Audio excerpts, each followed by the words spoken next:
Hello, everyone. Welcome. It is Monday night. It is time for revolutionary change. I'm Jen Perelman. I'm Peter Hager. What shirt are you wearing? Because it looks like the old. It looks like the old shirt. It's not the old shirt. The police. Oh, those police. Okay, I guess those police are acceptable. It's the only acceptable police. The only acceptable police. Yes, those police. So. And and this is from the Ghost in the Machine. I don't remember that album. one. No, you wouldn't know that album because it was before Synchronicity, which is probably the first album you ever knew of them from. If you even knew that. Yes. Well, I'm wearing my Irish pride, but my Notre Dame fleece. Good to be back in the States. There were definitely a lot of things about Ireland that I really did like. And oh my God, it's so good, right? Yeah. I would definitely say that the more that things start to fall apart in this country, the more a place like Ireland looks very appealing, although I'm probably not the only one who's thinking about that. And, it kind of dawned on me that one of the things about the Zios that truly makes me sick and just kind of is reaffirming my whole thought process. Let me get my thing straight here. The whole thought process that I have regarding the Zio state is that they don't care about this country. A North Dakota sweater? No. It's Notre Dame. Yeah. I'm sure he knows that. He just wants to. Tony D. Rocklover loves music from my childhood. Isn't my childhood your childhood, Tony D. Rocklover? Don't we have the same childhood music? I thought we did. I don't know. How was the flight, Pete? It was fine. Stop messing with my stuff. Stop being commando. I'm not being commando. I want people to remember to hit the like button. Everyone hit the like button so Peter will stop being commando. Yeah, you need more people in here. It's a little disconcerting that we get to a point where 200 people to start the stream is not enough. See how greedy we're getting now? No, I see how greedy you're getting. I'm totally content. What about Scotland? It is lovely. I love Scotland, but Peter was just in Ireland. Yeah, I didn't have a chance to get to Scotland yet, but would I go back? Yes, I would. Absolutely. In fact, the trip was better than what I could have anticipated. So very happy with what happened while I was there. I would definitely say that there's many highlights, but being able to go to the seaside town of Howth, as it is pronounced, which is about 40 minutes outside of Dublin, was a great experience. I was able to hike the coastal loop around like this mountain that covers the Irish Sea. It was really amazing to see. Thank you, Warrior Flight. That's what we're talking about. That's what we need. I'm a seafood person. I'm basically pescatarian across the board. And I will tell you. Finally ate fish and chips. Woohoo! That wasn't what I was going to address. I'm just saying that the seafood there in general is just incredible.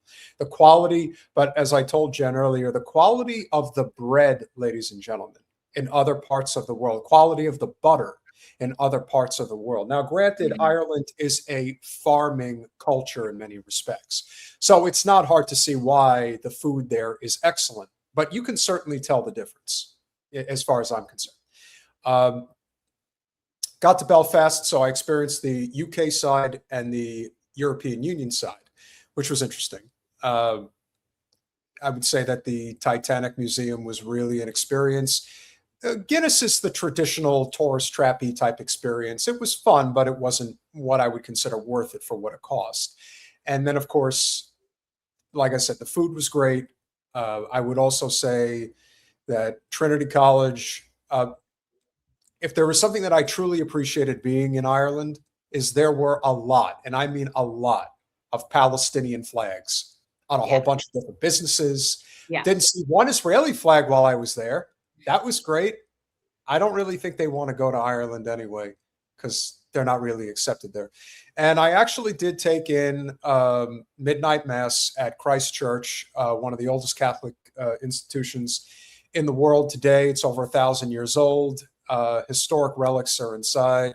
And I did it on New Year's. So here's to hopefully a great 2026 for both myself and for you, Jen, and for Rachel and Colin and Ben and anybody else who's involved, and for each and every one of you in the audience. I think that that's the great takeaway.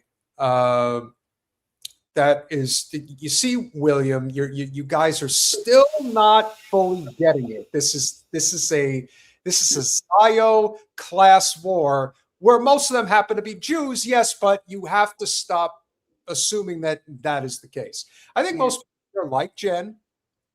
Jen's a Jew. Well, no. Okay. So did you still never responded to that text I sent you? So guys, this is something really funny that I want to share with you.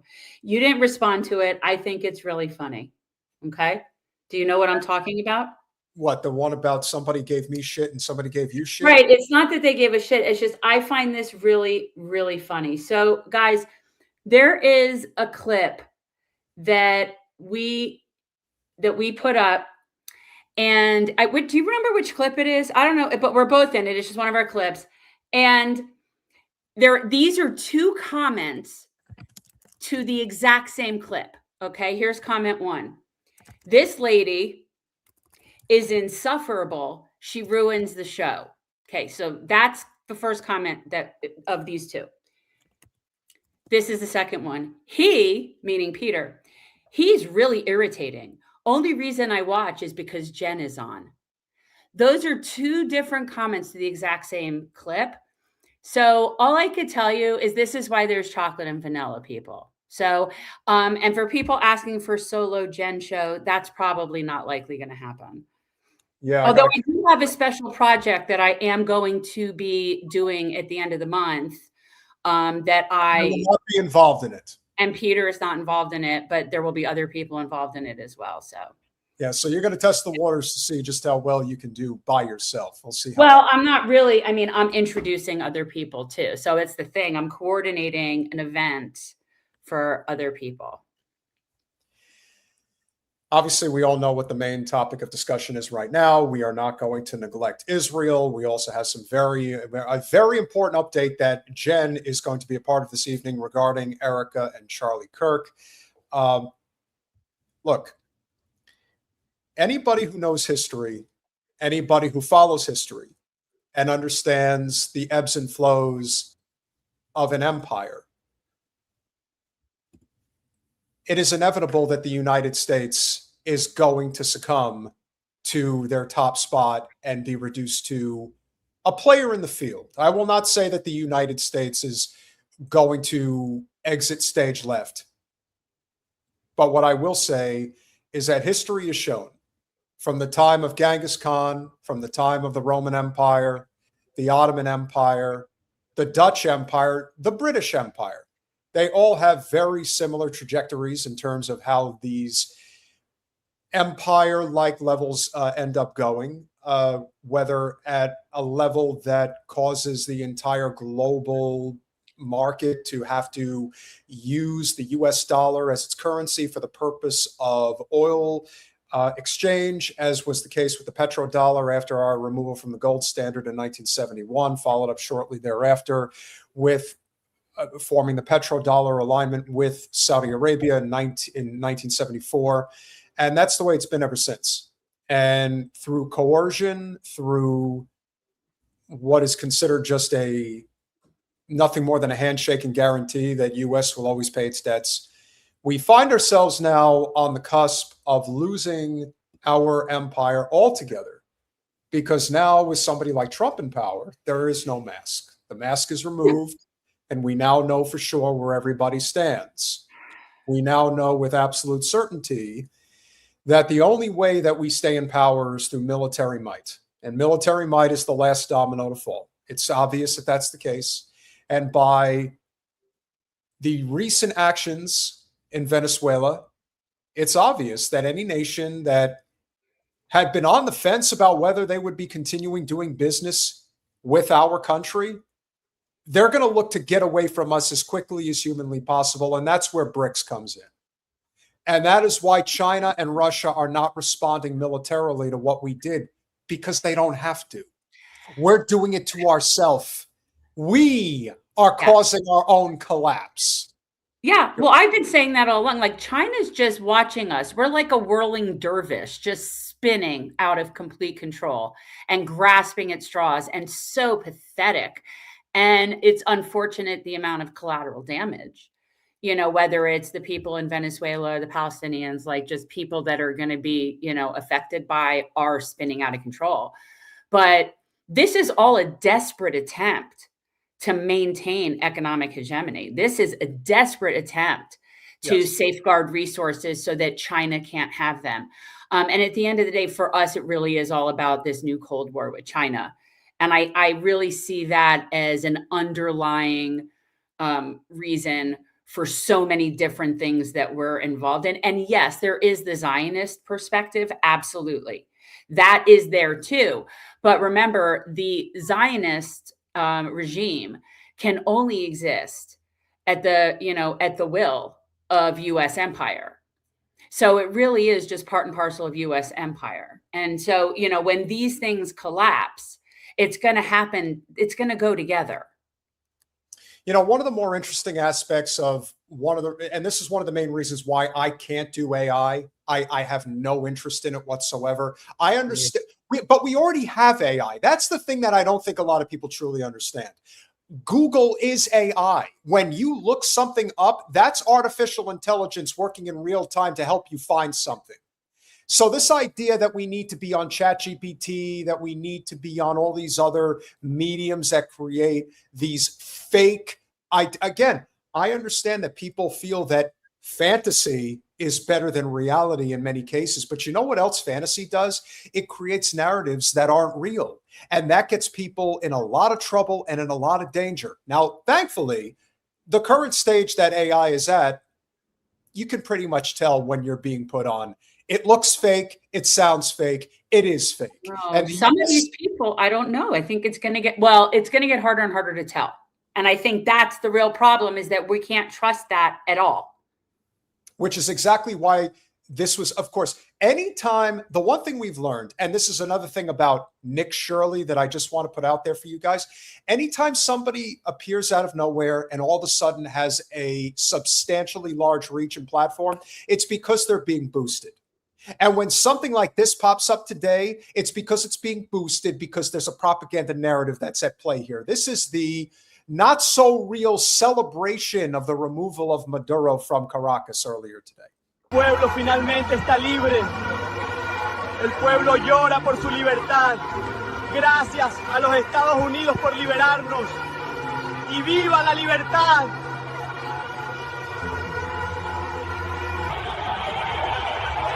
Oye, el dictador cayó. Finalmente.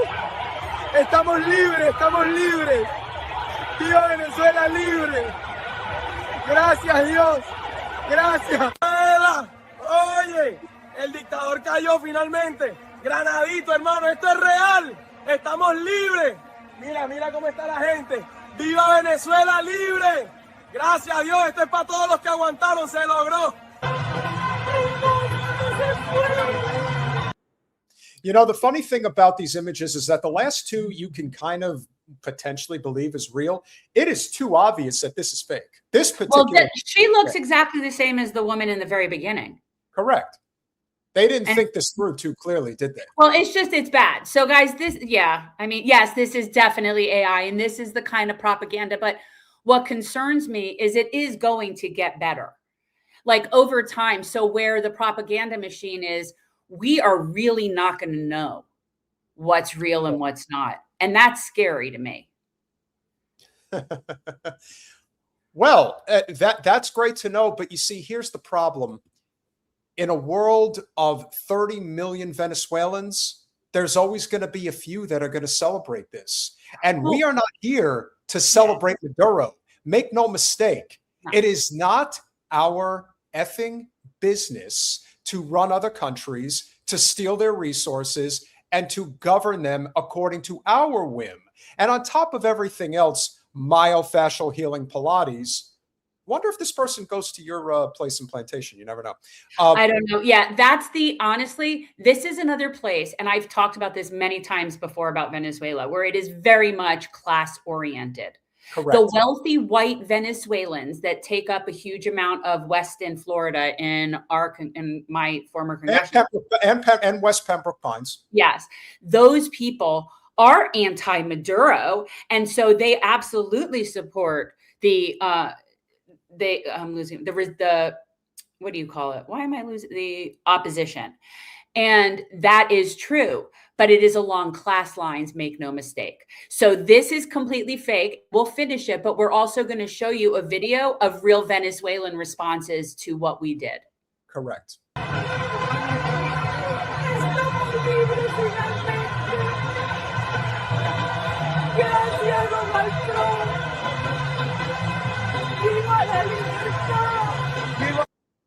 Let me be clear that Venezuela's election, where their leader Maduro was elected, was considered to be more fair of an election than our electoral process in this country, according to international election monitors and Jimmy Carter Foundation and all that stuff, right?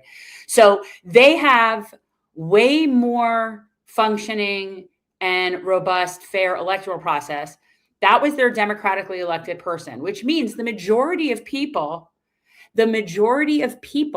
in Venezuela support Maduro, and the small opposition. And yeah, I know there are people there that are with them. There's not just 2 or 3. I mean, they've got some people, but that's a minority. And all of them combined don't want to have us in there. You know, the other aspect that doesn't get talked about enough, that seems to get ignored by everybody, is the fact that we sanction the shit out of Venezuela. We make it damn near impossible for their economy to function. But the good news is that too many nations, including those that are buried in all different types of sanctions, are too hip to what we're doing now and why we're doing it. That's it. This is pretty clear cut. This is not a complicated situation here. The United States is in big trouble economically. And this is a prime example, but probably as big as anything we've ever seen. And why is it that we're in such trouble? Why is it that this country is having such a problem? Because billionaire, mostly Zionist oligarchs don't want to pay taxes, want to rule over us like kings and queens, knights of the round table. And who the hell is going to stop them? And this has been going on for decades. You didn't think for a second that at some point it might come and bite us in the ass? With all due respect to even friends of the show who have this theory about modern monetary theory, here's what we know for absolute certainty. Modern monetary theory is real in the sense that we print money from the Federal Reserve and then we get taxed back. But in terms of just being able to spend money freely and not have it attached to anything of substantive value other than the United States will always pay their bills, how's that going to work now when what we're basically doing is the last remnants of the empire, which is we have one nation in the Western Hemisphere that is flushed with crude oil supply. And that, of course, is Venezuela. So what's the rest of the world going to do now? What's Brazil going to do? What's Russia going to do? China, South Africa, India. What are they going to do? And what are these other nations that have any type of resources going to do? You think they're going to trade with us anymore? No. Why would they? They're going to trade. The second that they can jump ship and go to China and do business with them, that's what's going to happen. And that's why China never reacts militarily, because they know that they don't have to. They know that we are inevitably the nation that is going to become the pariah of the entire world if we're not already. Who the fuck would want to do business with us when they could do business with a country that everyone knows all they care about is economic advancement? Yes, China's going to see a setback ever so briefly because of the population bubble that they're dealing with.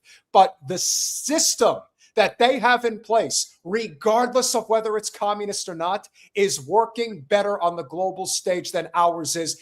Anyone who wants to argue with me on that front, I fucking dare you to try. But it's obvious what's happening here. We're losing. We're losing. And all we have is military might. That's it. That's all we have. And $1 based on nothing. And they're going to try to sell this AI bubble and ride it. But at the end of the day, it's a house of cards. It's a house of cards. It's nothing. And I honestly, I'm hoping, I almost feel like I want to send out SOS signals to China and be like, please save us from ourselves. I mean, that kind of sums it up in a nutshell in many ways. I guess that's, it's not wrong. Now let's show what a real reaction. Yes, this is how Venezuelans, the people, again, the majority of people in Venezuela that are upset, it's because they voted for Maduro. They're chavistas. Sonaron unos bombardeos. No son tiempos para dar dudar es traición. Y levanta El imperio norteamericano, que nunca nos imaginamos que se atrevería tanto, porque aquí en Venezuela solamente estamos construyendo soberanía. Let's also point something out here, which also is an example of why people are done with our country. Yeah. When you come out and say that this was a fantastic military operation where no one was killed, there are at least 80 that we know of Venezuelans that have already been killed. So the U.S. once again acting just like Israel does when it comes to Palestinians. Well, none of our people got killed. The rest of them, they're all savages anyway, so let's just kill them. I mean, they're commies after all. You know, I love when people talk about Venezuela and call it communist. There is really, really something to how bad our education system is in this country. And what makes it even worse is how absolutely sure people are when they talk about Venezuela that they understand how this country operates. Yes. Is there corruption in Venezuela? Abso-fucking-lutely there is. Do I believe that that is what happens when a nation gets bombarded by the most powerful nation in its hemisphere because they don't want to do business with them? On top of everything else, Venezuela, as far as I know, is the one nation in the entire Western Hemisphere that doesn't have a Rothschild-controlled bank within their country. Isn't that interesting? Yeah, that's a total coincidence. Right. Don't pay any no mind to that one. And when you have the largest crude oil supply in the world, equivalent to 17 trillion with a T, 303 billion barrels worth of crude oil, worth $17 trillion. Considering how fast we spend money in this country, maybe we can make it last for a decade. But as you've been saying, the U.S., if it's lucky, has a decade left in a position of absolute power. But it's going to end. Yeah. It's just obvious. Paz y felicidad con nuestro presidente Nicolás Maduro, y así como está sucediendo en Venezuela, hacemos un llamado a los pueblos hermanos del mundo que despierten, porque la injerencia del pueblo norteamericano no respeta fronteras, no respeta país, no respeta derechos. Gringos de mierda, no van a pasar, no vencerán. El pueblo bolivariano está rodilla en tierra, defendiendo su dignidad, su identidad y su tierra. Lo mismo. Yeah, see, they're not happy. They're not happy. Yeah. Go figure.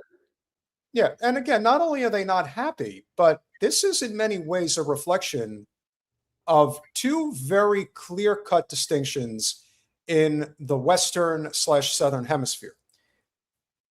You have our governance and how we do business. And then you also have the governance of Argentina under Javier Milei. But then you look at Claudia Sheinbaum, Jewish, anti-Zionist president of Mexico. So Jay Boss is saying, are the Venezuelans defending Maduro leftists? This is important to know.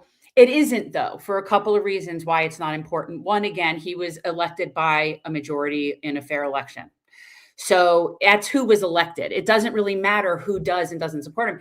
And the other thing is, the bigger issue isn't whether or not they like or don't like Maduro. The bigger issue is, why is it any of our business? And why are we there arresting a leader of a sovereign nation and kidnapping him and bringing him to our country to try him as a narco-terrorist when our president just pardoned the former president of Honduras, who's like the world's biggest narco-terrorist? You're not supposed to talk about that. That didn't happen. Well, what I'm saying is that it doesn't matter whether these are leftists or not that are saying this. It's irrelevant. He was elected to be the president of that country in a fair election. Mm-hmm. You know, the problem that I think a lot of people still don't understand is that if the poors want to elect somebody that doesn't jive with free market capitalism, that's what a democracy is supposed to be about. But you see, guys, there's no such thing. It's what the rich and powerful want, and then the plebs can pretend that they're fighting amongst themselves. And this is exactly the point, what Ray Mayo is saying. I hate my leader, but if America invades, I will stand with my country against Trump. Of course. And what we're actually doing is we're bringing a lot of people and different factions in Venezuela together against the fucking Yankees, as that lady said. Of course.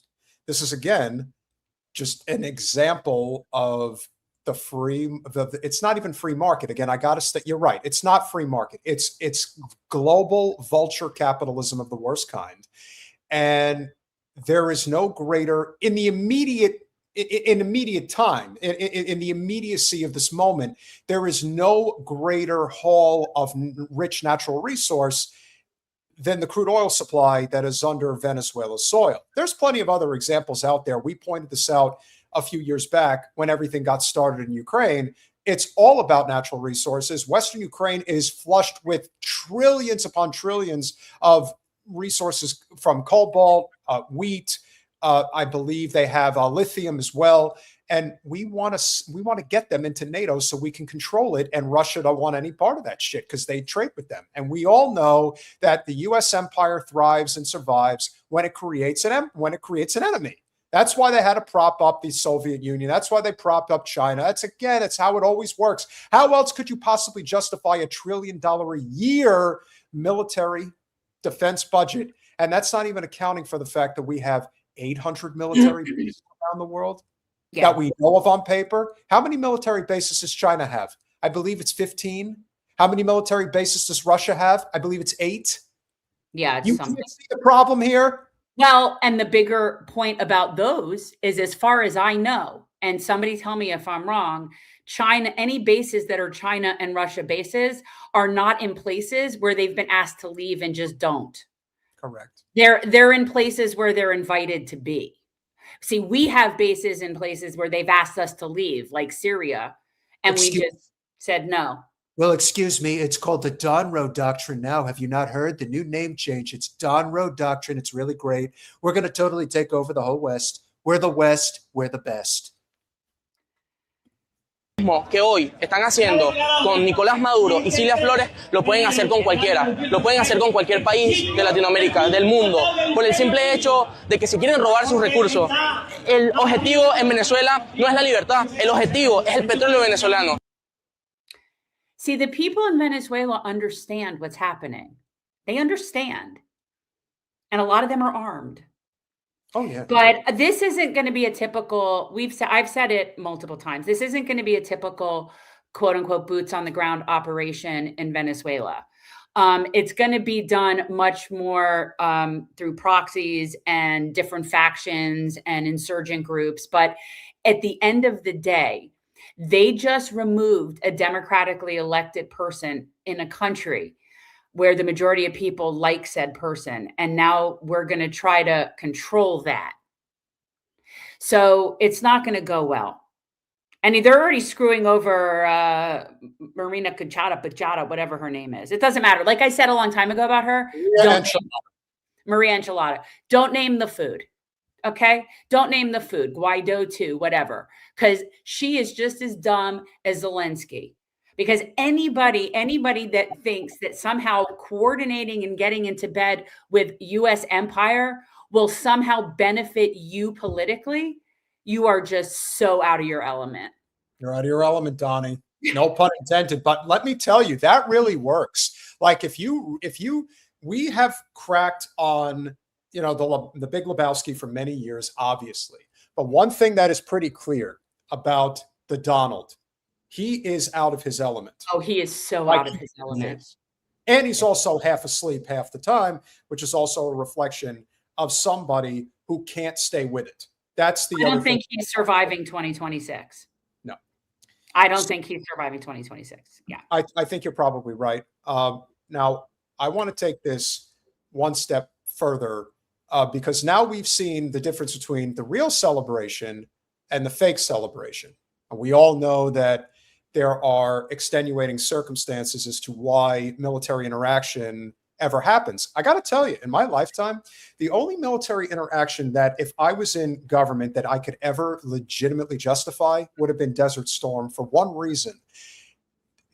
Iraq, again, under Saddam Hussein, Iraq's military invaded a sovereign nation in Kuwait because they wanted to take control of the oil fields. Now, of course, our motivation to get involved was strictly financial based in that we were wanting to control or at least have hegemony to some degree over that situation.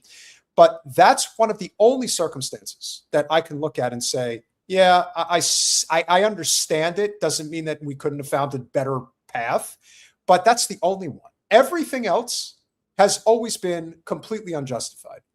And what's another difference about that? So George H.W. Bush, while not a fan, The was actually neocons led by Secretary of Defense Dick Cheney, what did they want to do? They wanted to remove Saddam then in 1991. But right. George W. Bush understood the assignment. I went in there, got rid of all of the bad guys from Kuwait, and then I said, we are going home, and that's it. And again, yes, head of the CIA, probably involved in Kennedy's assassination, understands the ramifications of one action precedes another one, and so on and so forth. But then you got little Georgie Jr. Bush in there, and he didn't know his asshole from a hole in the ground, and they got him to do it instead. Well, he wasn't capable of understanding the full meaning of the huge dossier document that his father wrote as to why invading Iraq was a bad idea. Whole big, thick thing about why that would be a bad plan. But the Cheney and Rumsfeld and Wolfowitz and all those psycho neocons just waited. They had to just wait through Clinton and wait it out. And they were just waiting till they could get another person in there that they could just control. And I wanted to comment on Zelensky being a billionaire. Yeah, fine and dandy unless he doesn't live long enough to enjoy any of that. Well, that's what happens when you do business with BlackRock, State Street, and Vanguard. And when you're willing to sell out people, you're willing to sell out your own people. But he dresses in fatigues, so that makes him a tough guy. Whatever. Now, I want to come back to the whole Israel connection to this story, which I think you cannot ignore this. This is a huge part. So, from a channel that I follow pretty closely on Instagram, Ali Ziateri, and if you guys are not following him, his content is pretty solid. But I want everyone to put into perspective why this is such a big deal. Rothschild congratulated Trump for capturing Maduro and calling it liberation. If you still believe it was about liberation, you haven't learned anything from history. This isn't about Maduro. It never was. Next slide, please. People were told this was about narco-terrorism. Sure. But the largest drug empires on earth aren't foreign governments. They're pharmaceutical corporations that killed millions, paid fines, and kept operating. Sacklers. I didn't even see that. I totally just did that on the fly. And now you see why. The Jewish Zionist Sackler family killed 500,000 Americans. Now, Jen, they kill 500,000 Americans. How many of those besides the 500,000 Americans that they've killed that they're aware of, how many lives did they ruin? How many people did they put on the streets? Oh, there's still so many families and people that are suffering because of the opioid epidemic, because of these people. When they knew what they were doing was hurting people and they didn't care and they kept doing it anyway. And the fact that they were able to buy their way out of criminal liability is so grotesque. And to me, until those people are dealt with how they should be dealt with, I'm not taking any sort of, I would say, law enforcement against drug dealers any seriously at all. I never really did anyway, to be honest with you, because I have a very Portugal kind of approach to it, is that to me, drugs is not a criminal issue. It's a health issue and it needs to be dealt with accordingly. But yeah. I agree. But I find that kind of annoying that he says the Jewish Sackler family. I find that kind of like dog whistly and really not like, what's the relevance of that? Other than trying to portray Jewish people as sinister. Why would it matter what the Sackler family is when what we're talking about is Venezuela and narco-terrorism? We need to talk about them as drug dealers and being disgusting oligarch billionaire fucks that need to understand Mangione monetary theory. But the fact that they're Jewish is really kind of like, why would you put that in here? Dog whistle. I know. Are the Well, I think it's, and I again, I will always point these things out because I think people need to understand and be aware of media literacy. And that's one of those things where it's like, what is the point of that? Who are they speaking to? What is the premise in terms of what are they trying to accomplish with this? Well, what they're trying to accomplish is point out the fact that, yeah, they're Jews. But again, as we've pointed out, this is a class issue. Now, yes, granted, the overwhelming majority of Zionist billionaires are Jewish. That's a fact. However, if you think that makes any difference, this is the same argument that's made again. I'll give you a great example. You know how a lot of people that have found their way to this channel have a sensitive opinion when it comes to the issue of it's the white man's problem? Here's what I could tell you, ladies and gentlemen. Is it the white man's problem? No, but it is an elite white man's issue. When you think about the richest and most powerful people in the world, overwhelmingly, they are white and they are men, and they're usually old men. That's not a stereotype. That's just a fact. If you don't like that, then you wouldn't like being called a Jew just because the Zionist billionaire class is predominantly Jewish. It's the same thing.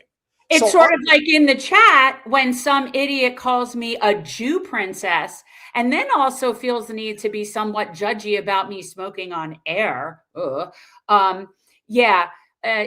not going to last in our chat. But yeah, I can understand being touchy about being called like a Jew princess. Couldn't agree more.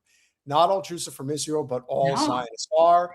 And Peter, most of them are fake Jews. Correct. Granted, most Zionists, they don't practice anything. They don't believe in anything. You know what they believe in? They believe in their own personal satisfaction. That's it. And they use, to the detriment of honest, everyday Jewish people, they use them as a weapon for facilitating their global Zionist billionaire oligarchic control over the world. And you think for a second that they don't start wars, that they don't get people killed for the purpose of maintaining that hegemony? Of course they do. And as I said about Myron Gaines, as I would say about anybody else, when you call them a Jew bitch or you even call them the K word, at the end of the day, who are you helping by doing that? You're helping the Zionists. They love it when you do that. That only helps keep them at top a little bit longer. So keep in mind the people that use that type of language, whether or not they're truly on the side of justice, because my guess is that they're not. They're in it for a career, just like every other grifter out there who does it for the money and for the power. So yes, answering questions. Yes, I smoke weed. I'm a cannabis user. And the only reason that you won't be seeing me smoking on camera is because for the next couple of months, I am in a rental property. And so this is not my home. And so therefore, it's not like I'm in my old studio where I can do whatever I want. So yes, but that is a thing. And, yeah.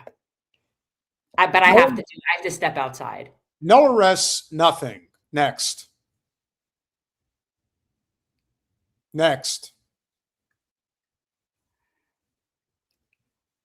Venezuela had no Rothschild-controlled central bank. The Central Bank of Venezuela was 100% state-owned by the government. Nathaniel Rothschild is now celebrating Trump and the regime change as liberation in Venezuela. The Rothschilds are also the funders of Israel. Next one, please. In 2009, Venezuela cut oil exports to Israel after the Gaza massacre. Oh, I thought everything started after October 7th, 2023. Oh, I guess there's another piece of history that most people weren't aware of. Chavez expelled Israel's ambassador, broke diplomatic relations, publicly aligned with Palestine. 2009, mind you. From that point on, Venezuela became a permanent target because Venezuela equals world's largest oil reserves. The playbook, 1953, Iran nationalizes oil, coup. 1973, Chile nationalizes copper, coup. 2003, Iraq oil equals invasion. 2011, Libya, Africa's largest proven oil reserves, plus Gaddafi did not want to trade with the U.S. in the petrodollar. He wanted to use his own gold reserves and do his own currency in Libya. Regime collapse. We came, we saw, he died. 2026. Venezuela, world's largest oil reserves, military intervention, and regime change. You getting the picture yet? Next one, please. America and Israel each bombed 7 countries in the past year. By the way, that's a record. Donald Trump said, I totally set the record. Bombed 7 countries in a single year. That's the most that a U.S. president has ever done.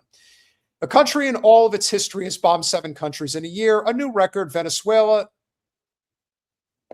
That was fast. Yep, absolutely.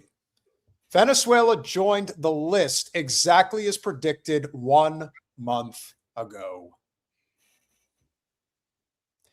Venezuela sits on the world's largest proven oil reserves,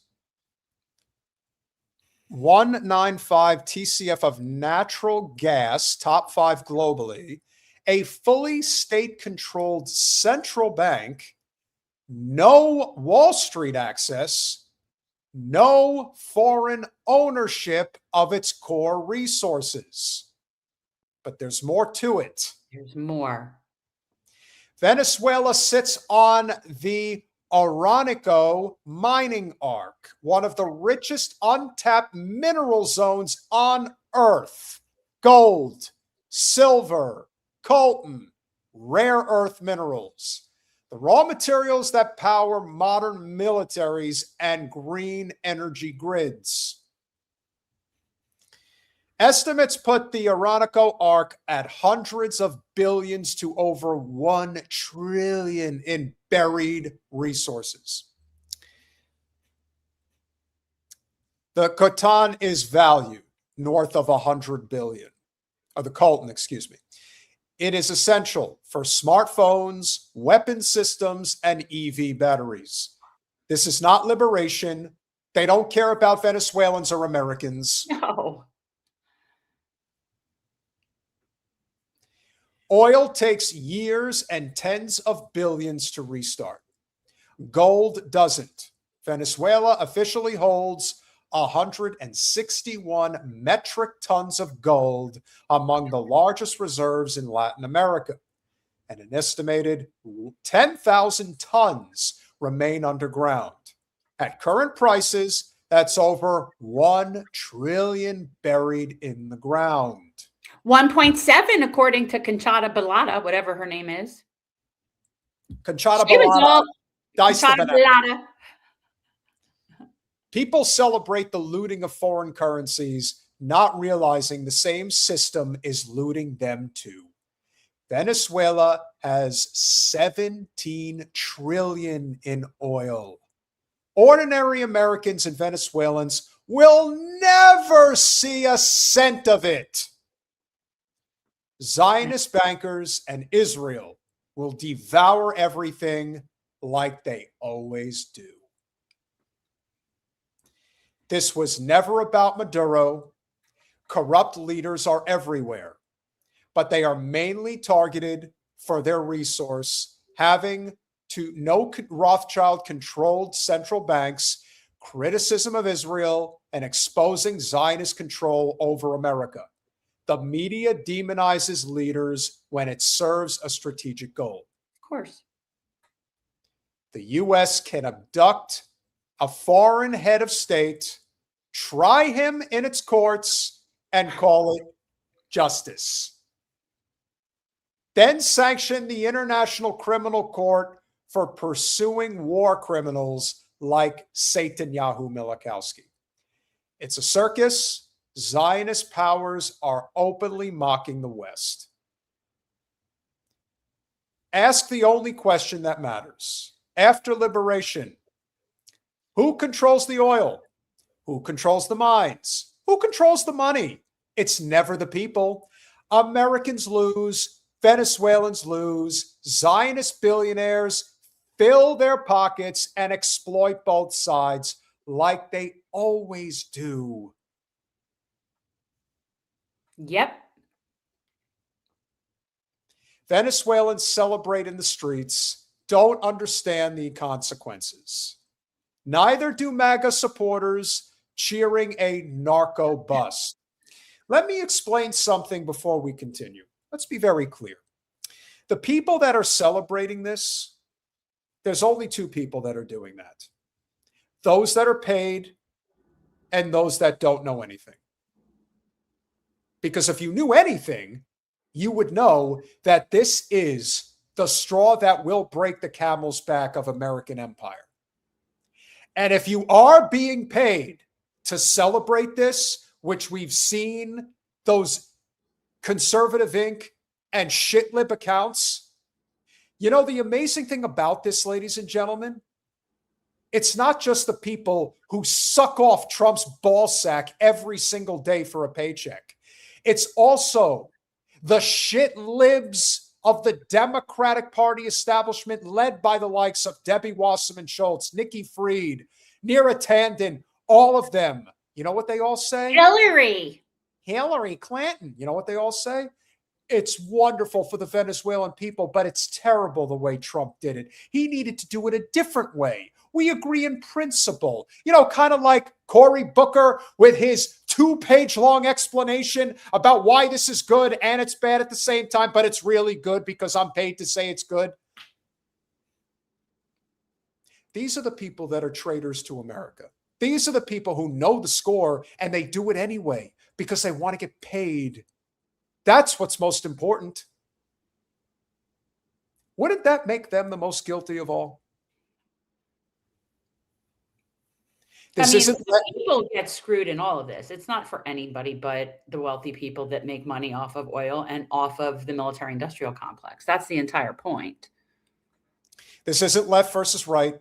This isn't the U.S. versus Venezuela. It's Zionist billionaires, banks, and corporations versus Americans and Venezuelans. And you can duplicate that across the board in any other nation. Colin? The real winners are Exxon, Chevron, defense contractors, political insiders, Israel, and the Rothschilds. The biggest losers, Venezuela and America. No, Venezuelans. Venezuelans and Americans, but 6 of one, half a dozen, same thing. Maduro also crossed another red line. He openly challenged the U.S. and Israeli foreign policy, condemned the genocide in Gaza, and aligned with Palestine. That guaranteed nonstop attack from Zionist-owned Western media, among other things. This wasn't liberation. It was extraction, sold as justice. Once you understand how oil, gold, central banks, Fed, repo markets, and power intersect, liberation is the story told to the naive while resources are stripped and debts are written. It's not about democracy. It's not about humanitarian concern. It's not even about ideology. It's about who controls the world's largest oil reserve and who Maduro refuses to bow to. The country changes, the targets change, the strategy does not. No, it's like it's rinse, wash, repeat, right? Like that's or wash, rinse, repeat. Like that's what we do over and over again. And I think most people see it. They call it the great noticing. Well, look who's celebrating the President of the United States. Nat Rothschild. Oh, wow. Well done. Well done. Really, I appreciate it. If that person is on your side, then you're definitely on the wrong side of history. How does this end, Jen? Not well. I mean, there will be huge economic gains for people that are invested in the military industrial complex. I mean, those people, are going to make money, but it's ending poorly for everybody else. And at the end of the day, it really won't matter because American empire is dying and there's nothing that we can do at this point to stop it. Nothing. So it's not a matter of if, it's just a matter of when and how many people they kill on their way out. Get ready, be vigilant. And that's why we say free Palestine.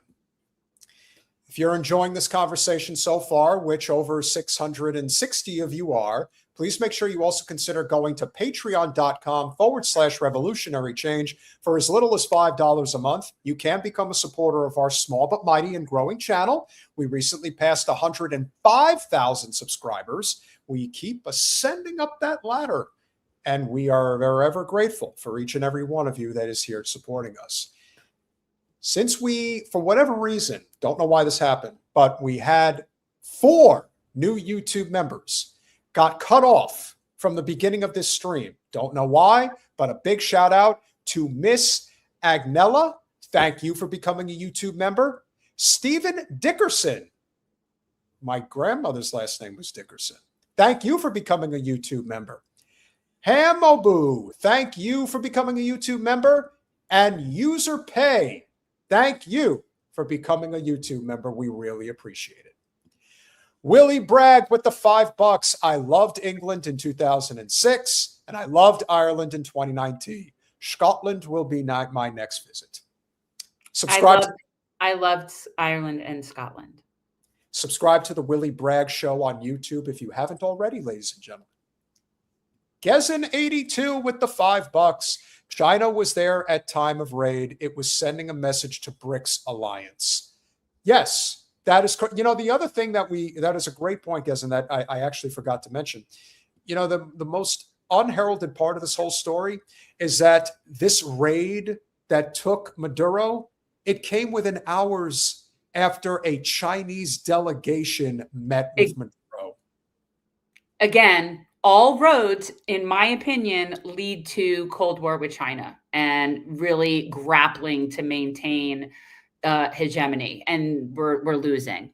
So, Jim Talib, always good to see you. Thank you for the $5 super sticker. Mark J, it's been a while. Thank you for checking in with the $2. Spot on. Thank you, Peter and Jen. Alex Scott Mittens with the $2. The caravans, they have been starving. Jen, can you? I'm not sure what caravans are we talking about? Like the food caravan, like the Venezuelans are being starved or something to that effect. I honestly, that's not something that I'm aware of, unless you're talking about our sanctions that have been crippling them and their economy for decades now.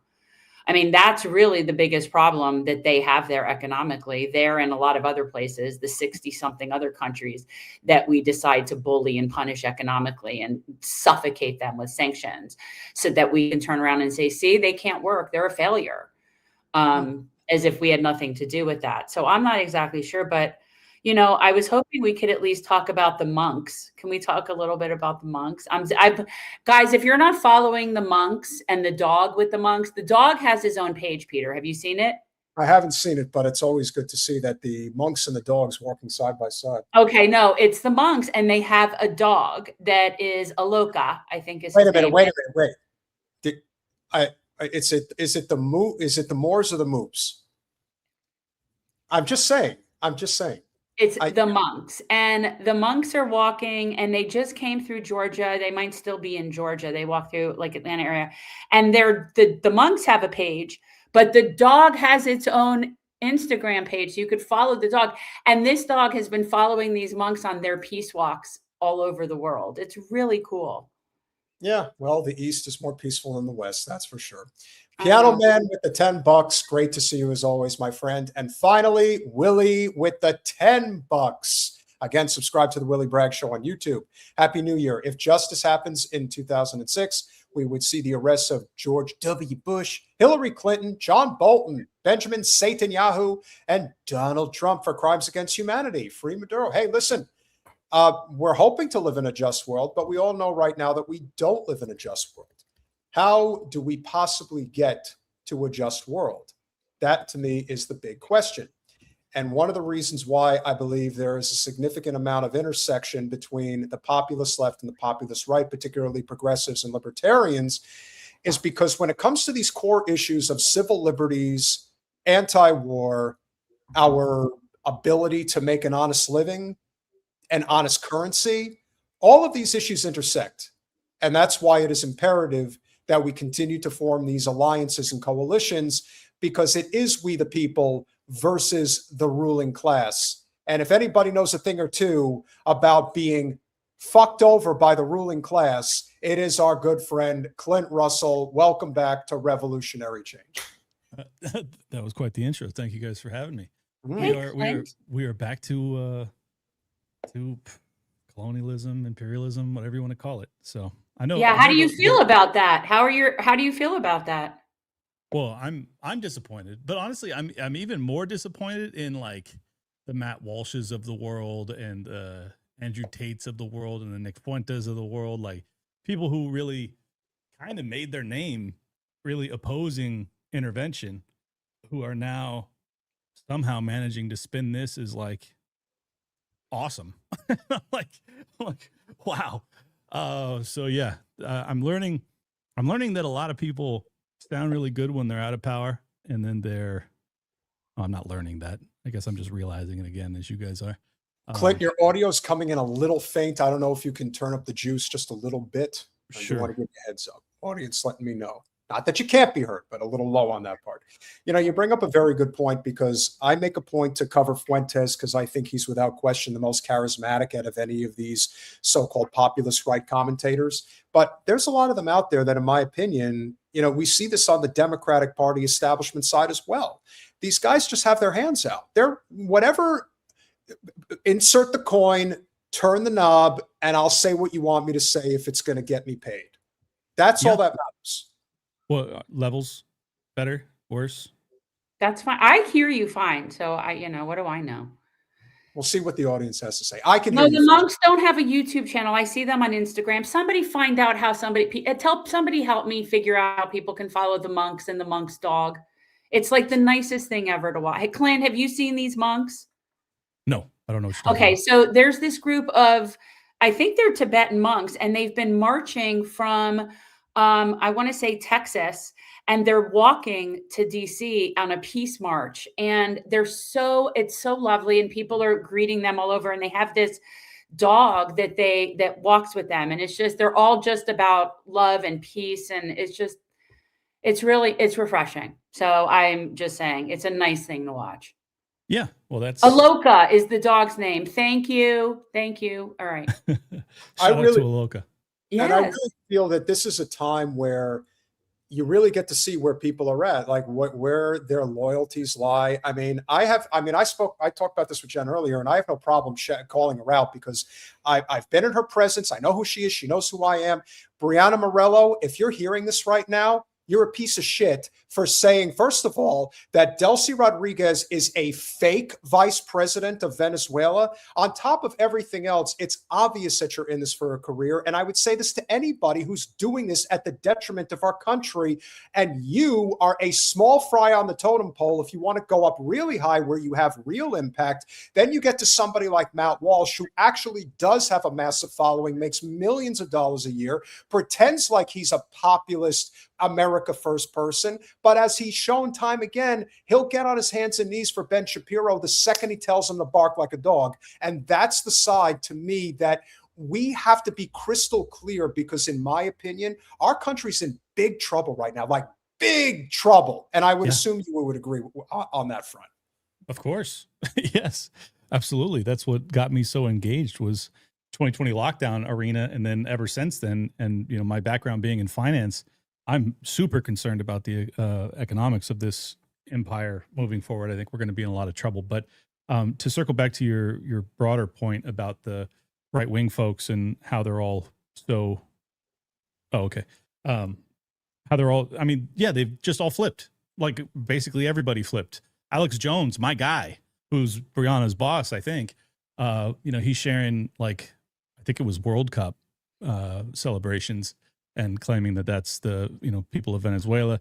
I've seen probably 7 like major accounts, I think half of which I follow, that all shared BS footage claiming that it was Venezuelans celebrating the ousting of Maduro when it was years old, or it was in Miami, or it was, and it's like, I know a lot of these people, and I don't know what conclusion to come to.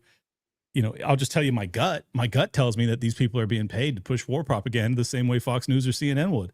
I mean, that's what I read from it. That I can't prove it. I don't know that that's true, but the fact that they just all, I mean, we're talking 5, 10 million, 15, 20 million views on these tweets. They get community noted. These people leave them up. Most of them don't even address it. They're just like, it seems like they got cut a check. I mean, that's my honest read of it. I don't know for sure.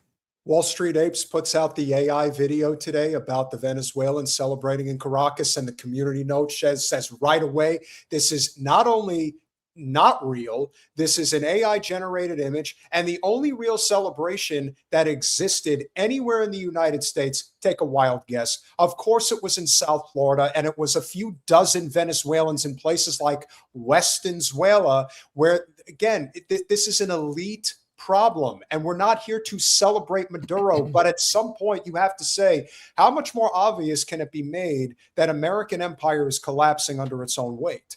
That's why you go and do something like this. We don't do business with them.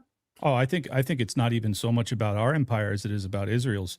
You know, my episode that I put out the day after the attack really lays it out well. So if people want to see that, it's Liberty Lockdown. You guys can check that out. But my read of it is that, you know, Iran is obviously a linchpin to the global oil trade.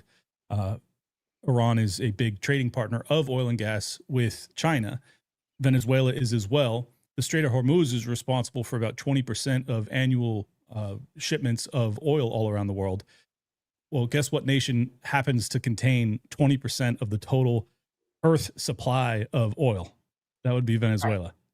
Right. And so as soon as I saw that, because I was just researching this, I was trying to like connect some dots, see what we're doing here, because simultaneously we have reports coming out of Iran. There was a leaked memo from the Iranian banking section or sector where they said, like, it sounds as if they're preparing for an invasion. Like they think that they're about to be invaded, or they're about to have a EMP strike, their power grid go down, something, because they're putting out a memo to the bank saying, look, whatever happens, keep the money going out the door.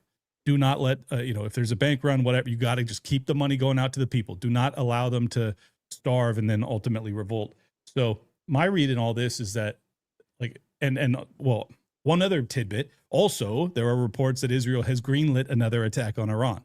So yes, you combine all of those things, and it's like, all right, well, if they're going to try, I mean, it's clear to me that they're already running a color revolution within Iran. Like crystal clear. You got Mike Pompeo tweeting it out on January 2nd saying, you know, Happy New Year to every protester in Iran and every Mossad agent walking beside them. I'm like, holy fucking shit, man. This is the former head of the CIA.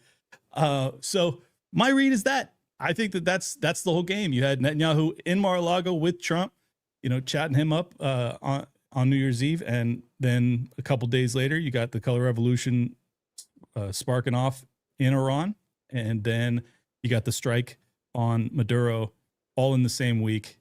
I don't think it's coincidental personally. That's my read of things. I could be proven wrong. I hope I'll be proven wrong, but I tend to think that that's what we're witnessing. And I, you know, not to point out a whole other side issue, but the one thing we're not talking about is the Epstein situation. Sure. So, you know, that's also extremely convenient, isn't it? Oh, it makes for a nice distraction. Yeah. And I absolutely love it, too, that they run it on Dan Bongino's last day as deputy director of the FBI after a totally inglorious performance. I mean, it's a year. He campaigns to get that position based off of, I'm 100% confident that Epstein killed himself, and I'm 100% confident that the FBI is sitting on these files, right? Whoa, you need the Charlie treatment. Who the hell said that? You know who says it? To people that now notice that we actually have a channel that actually has some pull. Okay, great. Hey, you know what? We've had the cops Wait, call. what was that? What did it say? That's that our channel needs the Charlie treatment. Okay. Hey, listen, you know what? If you feel that threatened by a channel of this size. Where was that? Okay. I just caught my eye. I saw that because he put it in bold letters. I'm like, okay. Yeah, hey, this is how it is. This is dark. But that also goes to show you how weak their position truly is. On the other hand, the Zios are so brazen at this point with their activity that I'm guessing you probably heard about this, but on New Year's, it wasn't even leaked footage. The IOF, as Jen likes to say, not the IDF, but the IOF, it's an offensive military force. They decided to film themselves at midnight on New Year's shooting into Gazan civilian homes. And this is what was caught on film.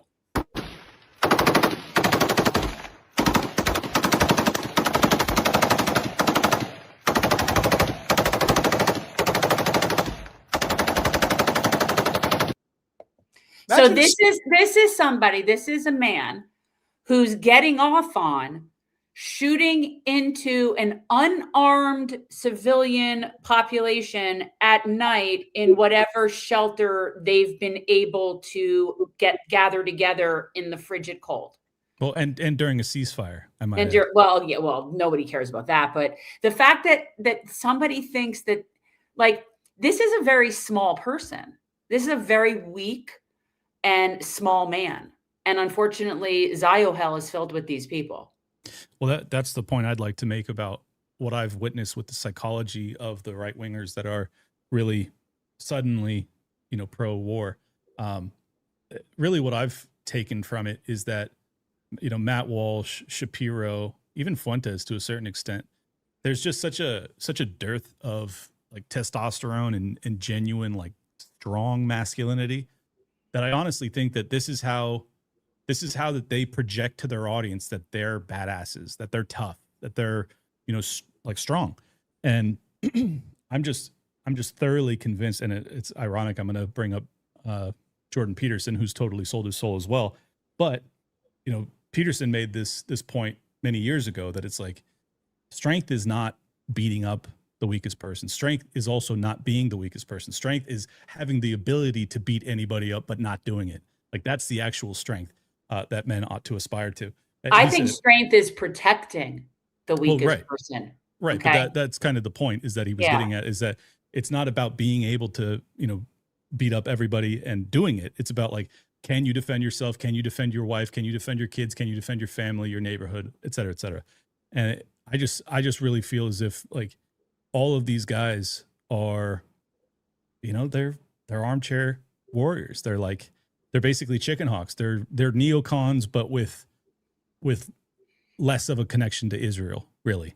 Some of them more than others. So I don't know. I just really think that it's indicative of a bigger systemic issue or societal issue in America. You can put it on our diet. You can put it on critical race theory and the education system that really demonized young men in this country. But regardless, I think that this is part of a backlash to that these guys are just like, they're such pussies, honestly, but they're talking tough. And I hate them. I hate them for it. Yeah.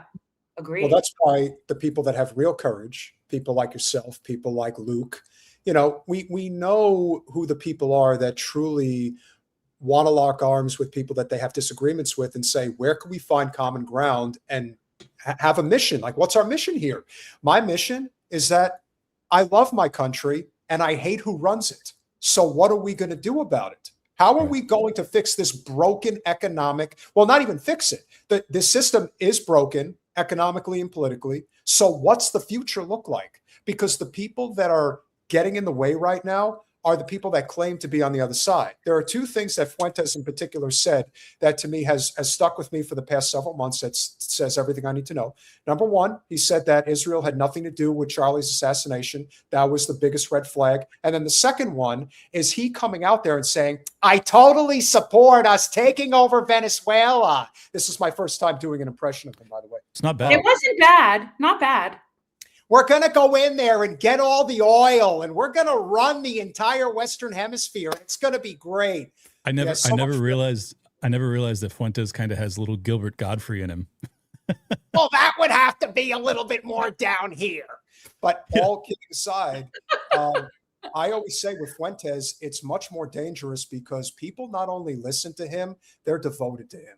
And when you have a devoted following, that's when you get people that will go crazy. and will show up at events. And Fuentes talks about that all the time. I want you guys coming with me to the Capitol and this and that. I mean, listen, he had a role in January 6th. He clearly did. And anytime you want to get somebody out there to do things for you, and it's a lot easier to get people to do it when you are in desperate straits. This is a country where you have millions of people that are scared, that are desperate, and that don't know what to do at this point. So it's easy when a strong man, if you will, like a Fuentes comes along and convinces people. That's why he is exceptionally charismatic. I don't care about Walsh. I don't care about any of these other dickwads that are out there. I care about Fuentes because I know he could get people to do things. So that's why you have to be cognizant of those types of people. And then Jen and I, on the other side, a little over 2 weeks ago, we had James Lee, who is a friend, on our show right after Crystal and Sagar kicked him to the street. And it's like, you can't look at the reason that they got rid of James, which had everything to do with Charlie Kirk in Israel, and not say, okay, those people on that side are standing in the way of progress, because for them, their career comes first. Jen and I have come to the realization and acceptance that with the way we talk on this show, they could shut us down at any moment. At any moment, they could just decide, Larry Ellison hears us talking one day. I don't like them. Get them off. I don't want to hear them talking about Israel like that. Oh, and any of us Israel critics could be. Yeah, I mean, and not to make it the same thing, because I wasn't working for Tim, but Tim Pool, I had been on Timcast IRL a dozen times over a 3-year period, maybe more. And I haven't been invited back in almost a year and a half now. And I think it was when I became one of the more prominent voices that was very harshly critical against Israel. I was just going to say, could it be anything more coincidental, Jen? What could possibly be the reason? Well, I mean, Tim got the memo apparently and got in line. It's really weird to me because like Tim's still my buddy. Like he'll still message me and stuff. It's like I can't even like process it. Like I know he likes me as a person, so the fact that I'm a way bigger draw than like a bunch of the people that they have on. So I don't know what to make of it. They used to have me on when I was basically not a draw, and now I'm like finally doing well, and they're like, we're not interested anymore. It's just very. It's hard to dissect any other way, So whatever. I don't care. I don't even care. Like I don't want to do it. I'm just saying the timing is interesting. That's all. Yes. Yeah. Well, the same was true. What we brought up, that I brought up on Saturday with Anthony Aguilar, who's a friend, and it was just painfully obvious that if you look at any one particular difference between Maduro and Machado, you have Maduro right out of the gate saying that Israel's committing a genocide in Gaza, like less than a month after it started. Yeah. Then you have Machado making these videos in lieu of getting the Nobel Peace Prize. We cannot wait until I'm in power, and I'm going to improve our relations with Israel, and I am going to move the embassy to Jerusalem. She had a memorandum. She had a memorandum, I think, with the Likud party. Like a tacit agree, like a real agreement between them. I mean, it just, anybody looks at that and they're like, what? Israel, this little tiny shoebox country, has a relationship with the Venezuela, like the opposition leader, or kind of an opposition leader within Venezuela. It's just, I don't know how anybody looks at that. And then you see, Trump, who's obviously completely in the bag for them, for Israel. And then they do this, and then, oh, by the way, Laura Loomer comes out and she writes this big piece basically saying everything I'm saying, that this is on behalf of Israel. And then if I say it, I'm a bigot. It's like, I think I know what I'm saying. Why aren't you calling Laura Loomer a bigot? She's way more in the know. She's way more. I've called Laura Loomer a bigot. I'm happy to do that. I'm happy to call that bitch out. That bitch is a whole other story to me. Well, that's a different type of bigot, though. She's very bigoted towards Muslim people, but I'm saying I get called a bigot just because I'm basically saying what she's saying when it comes to the actual justification or the actual reasoning behind the toppling of Maduro. So I don't know, man. It's very disappointing. I mean, but I do have to remind myself that in the immediate aftermath of any military action from the United States, the people, broadly speaking, are always immediately behind it. You could go back to the shock and awe campaign in Iraq. I mean, it was a catastrophe for us, and people were like pumped out of their minds. even when Trump dropped the Moab in his first term, and that was the first time he got any positive coverage from the corporate news. Like this is what our system actually runs on, and the American people in the early hours after the bombs drop are always like, we're number one, and then reality slowly seeps in. So I think the difference between you guys, me, the broader libertarian, broader non-interventionist movement, is that we just have a longer memory. Like we actually understand that these things end up being catastrophes, even if you are tricked into believing that they're going to be to your benefit in the early hours after an attack. History says that you're going to be very disappointed if you expect to have, 75-cent gas or whatever nonsense these people are pushing. It's just not going to happen. No, in fact, it's going to go very badly for us. It's going to go very badly for us. There's going to be a lot of dead people, depending on how many of our people are on the ground there. There's going to be potentially a lot of dead Americans coming home in body bags. That it's not going to go well. Now, for the most part, I think there was a stand down order. You did? I think there was a stand down order. I do. I don't think. I mean, I'm just reading the tea leaves, obviously, but. Well, yeah, they've got their second in command now, and they seem to be have the military on board, which means that exactly. So there was something. Yeah, they made a deal. They it's almost has to be, because if you saw our Chinooks were running so low over the landmass, and there was no days long bombing campaign to take out anti-air defenses, and there was no fire back. I mean, there wasn't even AK fire going towards our Chinooks. I'm sorry, but really? I know Venezuela is not the most advanced military in the world, but we're riding low and just dropping whatever we want without any fear of reprisal in the very initial hours of a military strike. It's just, that's not what you see. That's not what you saw. So it's an arrangement. It looks like almost an arrangement was made. No, that's exactly what I'm saying. Yeah, I think that Trump specifically made a deal with the vice president, whatever her name is. Delcy Rodriguez. Thank you. And this is also an interesting conundrum for Machado, because you had the Donald come out earlier and say, I don't think Machado's up to the task. And then the next thing you know, Venezuela formally announces that Delcy Rodriguez is the interim president. The vice president is now the interim president of Venezuela. But I also think that's reflective in the fact that the Venezuelans are not going to take this lying down. And if this is a situation where it becomes a seriously detrimental escalatory situation, I don't see how the Venezuelan people are not going to fight. I think that there's going to be militias popping up all over the place. They know the score. They know that this is about their natural resources. And at the end of the day, it's theirs. Either you believe in sovereignty of nations or you don't. What do you believe in at this point? We're just becoming, when everybody looks around and says, why isn't China doing anything? Why is Russia not? Why would they have to? We're doing it to ourselves. We are facilitating the inevitable collapse of this country.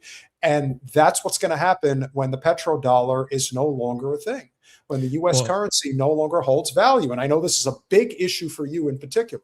Yeah, well, and I think that the invasion of Venezuela and the taking of their resources is largely about defending the petrodollar, because there was agreements, or there was negotiations. I don't know if it was finalized, to sell Venezuelan oil to China in either the yuan or the Venezuelan currency. So if you understand what actually underpins or undergirds the US dollar, then you recognize that if more and more of the oil trade starts to be done in currencies other than the US dollar, well, then the US dollar becomes less and less utilized abroad, which means that it comes flooding home domestically, which creates an inflationary spiral. So I think that could be a big chunk of this, but I still think that the underlying reasoning for this was a move against Iran. I mean, that's my read of it. I think it's defending the dollar. It's also, a slap, punch in the face against China, and then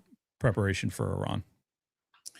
Do you believe that there is a big enough movement brewing in this country right now that could somehow dismantle this relationship that we have with Israel? Do you feel that there is enough momentum where this is becoming a thing, where the average person does not want us involved with Israel anymore? I mean, it's a significant movement, but if you're talking electoral politics, no, we don't have 51% of the electorate. Like, no.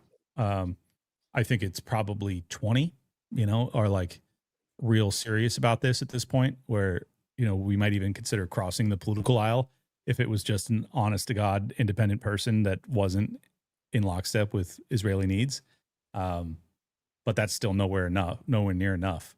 So we're getting close, but not quite. I'll tell you what'll get us there: a war against Iran. I think that's when you'll actually see us hit the tipping point. And also, I think that's the reason that Israel is moving on Iran right now, is because not just public support globally, but specifically in America, is declining so rapidly that they're like, we got to go. We got to go now. Because 10 years from now, you're not going to have the American politicians in your pocket the way that you do right now. That's 10 years from now, American empire will no longer be the world's hegemon, and the Zionist state will cease to exist. And so it won't really matter one way or the other. Well, but that's my point, though, is that you got to move now. So they're moving now. They can do that all they want. I actually think one of the bigger tipping points will be if they try to have conscription in this country. If we go to war with Iran, there will be conscription. Well, they're going to, in order for us to have a ground game in either Venezuela or in Iran, they would need to have a draft. We do not have the actual boot power, manpower to do either of those things. So we can bomb everybody from above. We could just be dropping bombs on people left and right. Like, we can do that. But in terms of being able to go in and take over another country, we need to have boots on the ground, and we don't have the manpower to do it. So if they try to do a conscription, that'll be the last straw for people in this country. That'll be it. I can tell you right now, sure as shit, my boys aren't going. Right. And I got 2 boys in that age range, and there is not a universe wherein they're going to participate in this nonsense. Well, and you've got Tucker Carlson and Candace Owens and Dave Smith all telling their very sizable audiences, don't send your kids. And, I'm sure there's lots of Democrats in the military, but I still think it's majority right-wingers. So to have all of those major right-wing voices that are saying, do not send your kids, is a really good sign. And it gives me some hope. But it also increases the bombing campaigns, because the military recognizes what you're saying. So it's just going to be like, I think that's where war is headed anyways, is just bombing campaigns, drone campaigns, black ops, things like that. So, but if you want, see, the thing is, you can do a decapitation strike with missiles and black ops, but you can't actually control the minerals of a nation without boots on the ground. You just can't do it. Nope. So I think that's the big problem. And I think that's exactly why they're not doing a ground campaign, and why they're trying to work with the vice president, now president of Venezuela, is because they recognize, look, if we try and actually take this oil and minerals and everything, we're going to have to pull our troops from all over the rest of the world, basically hand the rest of the world to China and Russia, and just focus on Venezuela, actually just focus on our hemisphere, which in some ways would actually be an improvement over our current paradigm. But, I still hope that doesn't happen. I don't know why they think they're going to necessarily get anywhere more so with the second in command, when you had Maduro for a long time offering different deals, offering different concessions, reaching out and wanting to work with the United States, although so is Putin. And yet we can't seem to find a way to get past ourselves with either of that. It's like, we can't work with others. We do not coexist with other people. Yeah. Well, that's the weird thing about our negotiating stances at this junction, is like, if you are an ally or an enemy of America, you have to fear us all the time. And in some ways, I think that's the paradigm that Trump likes, because that's the cutthroat business mentality of like, you never know if I'm coming or going. And it's like, but that is a catastrophe if you're actually trying to cement long-term peace deals with people, because no one trusts you. I mean, a perfect example of that is Qatar.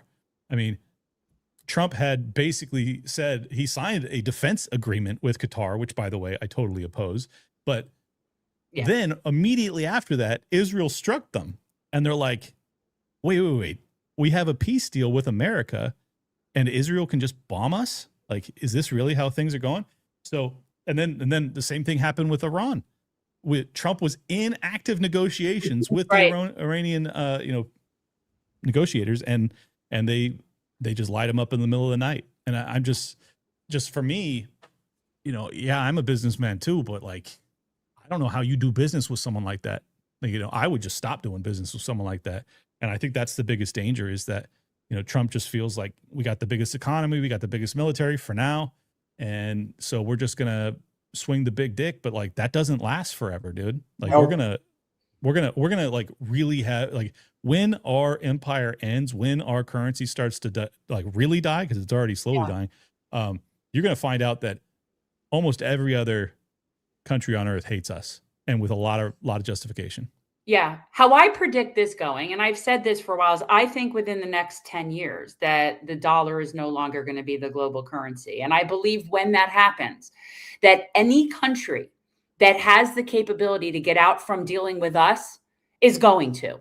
Yeah. We've been bullying, not just with sanctions. Like, we're horrible. We don't abide by any agreement. We have no integrity, no honor, never have. I mean, you can ask the people that were native on Turtle Island. We've never honored a single agreement ever. But so I think as soon as all those countries are no longer bound by the dollar and are able to get around us, they're all going to be done with us. And as a country that imports 80% of our needs, we're fucked. And there's going to be two things. And I recommend this. One, for anybody who can leave the country and go to a country that is not switching from being the global hegemon to being the bottom of the shit, go there. And if you can't, I suggest being in a position where you're as self-sustaining as possible, because gas prices and grocery prices and our supply chain is going to be in a position that we haven't ever seen in this country since American empire started at the decline of the British Empire. That's what's coming. And there's another interesting phenomenon with reserve currency, is that you guys may disagree with me because I know you're more left-leaning economically, but I promise you I'm right. we'll get into an argument later. When you are the reserve currency, it requires that much of your currency is sent abroad, because they have to be trading in your currency, which enables you to print and borrow a lot more domestically without having inflationary pressure. But you have to have the rest of the world relying on that. When the rest of the world is ultimately able to employ people much cheaper because you have the reserve currency, you have first user advantage essentially of the printed fiat garbage. So you have to pay your employees more. The rest of the world pays less. That ends up hollowing out industry. So basically what you are left with as the empire dies, as the dollar dies, is that all of your industry has left. So you're reliant on the rest of the world. Yep. But then you have to support the dollar via militarism, which makes the rest of the world hate you. And then when the empire collapses, you've got nothing, because you don't have industry, you don't have any allies. So I feel like that's where we're headed. And despite the fact that I can see it very clearly, it doesn't seem to matter. It's just like, it's amazing that you and I see that exactly the same way, given how different we necessarily perceive other things. And somebody in the chat was asking if we only have on libertarians. No, Peter generally does like to commingle a lot with the libertarians. He fancies himself partially related to the libertarians. Well, I have a healthy respect for anybody who is anti-war, and that's where we tend to commingle the most. I also think that it's imperative that these conversations happen because they're much more important. You don't want to be talking in an echo chamber. You don't need to do that. When anybody just agrees on something, that's great. But what if you can talk to somebody who doesn't necessarily agree the same, that in terms of how an economic system should be constructed, whether or not you believe in the free market or not. And then in this case, it sharpens ideas too. Like, I think it not only does it sharpen ideas, but it actually takes ideas from theory and tries to put them into practice. Because if I can convince you guys, maybe I can convince your audience, and vice versa, then you can actually create an actionable movement. If you're not talking to people that disagree with you, well, then you're not creating anything really.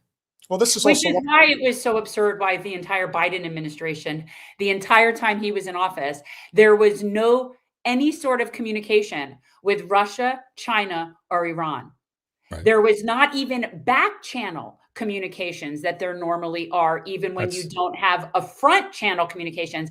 And I found that to be horrifying. Well, you guys may find this ridiculous, but that's the primary reason I voted for Trump, is because when I found out that there had been no communications from Blinken or Biden or anybody else to Russia, but we're in a hot proxy war against the largest nuclear power on earth, I was like, this is so fucking crazy. I don't have a choice. These people have got to get out of power. And especially with Trump campaigning on, I'll end this war on day one, I've got a great relationship with Putin, blah, blah, blah. Obviously, it didn't work out, but, I rolled the dice. Yeah. But no, and here's the thing. I will say this, and again, people know I am not a Trump supporter. I didn't vote for Trump. That's not my thing. But there is now communication with us and our quote unquote adversaries. And I use that term in a sense where I think it's absurd. I'm not with your all imaginary lines and telling me who's not born here and between this line and this line or this or whatever. I'm so done with that shit. But there is at least communication with who they consider to be adversaries.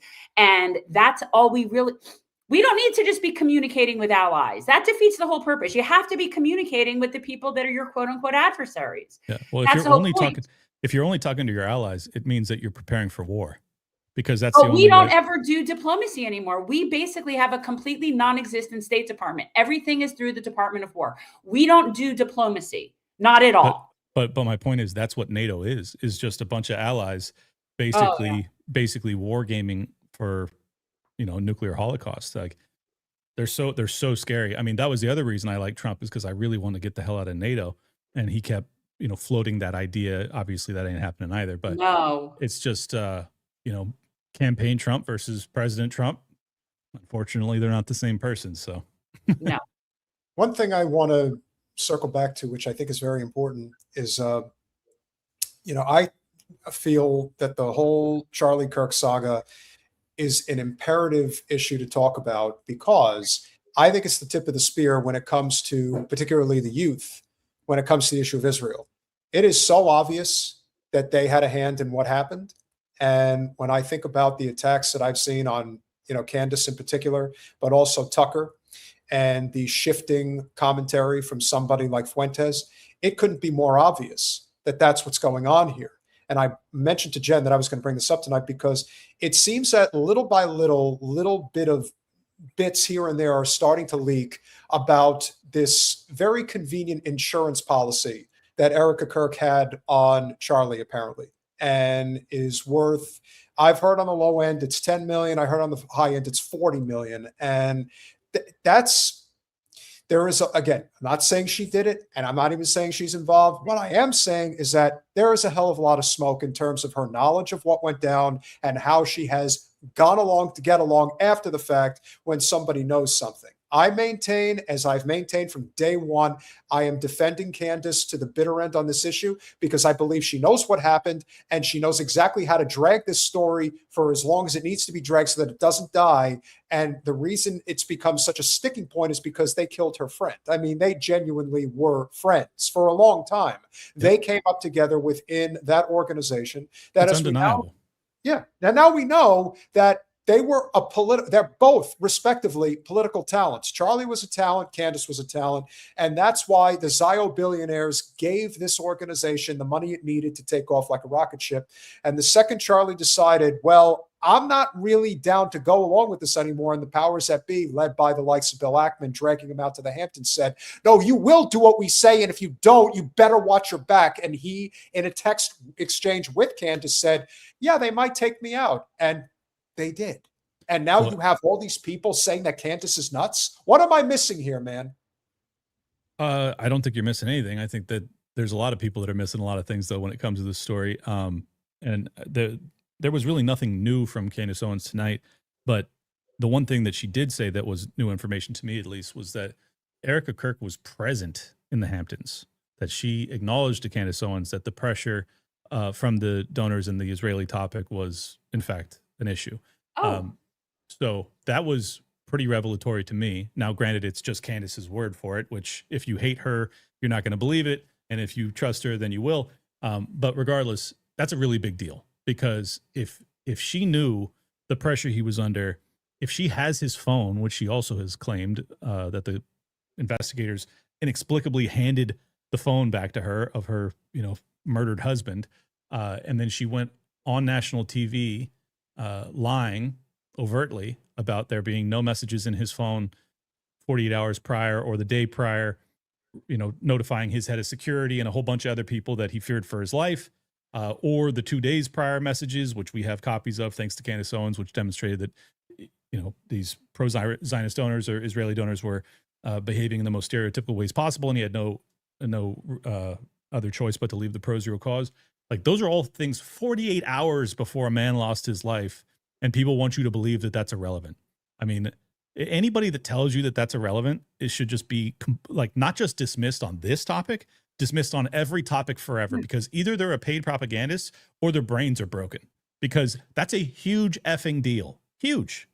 Well, and remember, Jen, you said this at the very beginning when this went down. You said that as an attorney, you look at this and say, did they just plow over the crime scene? Did they just sweep this under the rug? Okay, there's so many problems with this. Like, and this isn't like, I'm very confident that what they're saying happened did not happen. I know for sure that what they're saying happened is not what happened. I don't know exactly what happened. And it could range from he's not even dead all the way to, you know, whatever method you want to say that they use to, you know, pew him. And that's that, right? Like it could be any of the, I'd believe anything. Yeah. But I know that if you're not hiding something, you don't pave over a crime scene. You have a forensics report. You have an autopsy. You have a death certificate. You have a public burial situation. You have some things that are not present. And all of that is very suspect to me. Yes, I find that very weird. But then pile on all of the overt lies and deception from his entire inner circle. From Josh Hammer to, I mean, I'm not going to go through the whole list, but it's like, I mean, he was just surrounded by vipers. Like he was in a den of vipers. Like that's really the main conclusion I've come to after, you know, I've really dedicated probably half of my episodes to that story since his tragic murder. And I'm totally in agreement with you guys that, like, I mean, look, I've said repeatedly, it's possible that Tyler Robinson did it. It is. Like, I'm not going to say definitively that he didn't do it, but if you're not at least open to alternative theories, given all of the weirdness in you know, missing evidence, the 30-06 issue I've dug into so extensively, I just really find it hard to believe. I think it's you know, 1 in a million that's what we saw there. And there's so, I mean, we could literally go on for hours about this. There's so much weirdness and missing pieces in this evidence, and they just don't seem to care. They just don't seem, they seem completely disinterested in convincing the public that the story is actually true. And they're just like, well, we're going to have a trial. How much you want to bet?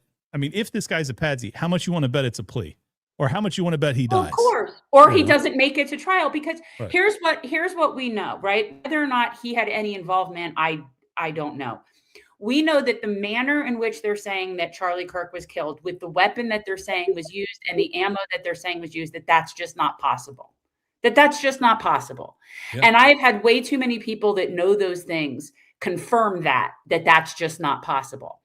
So that's not possible. The only way I'm convinced beyond any doubt that Tyler Robinson was involved, based on the evidence that I've reviewed and based on his background and his involvement with Church of Latter-day Saints and what he was doing at the university, potentially working for intelligence, it could easily, you know, what's funny about our past, particularly during the Cold War, is that people think that MK Ultra was just some flash in the pan circumstance that got shut down during, you know, the 1960s.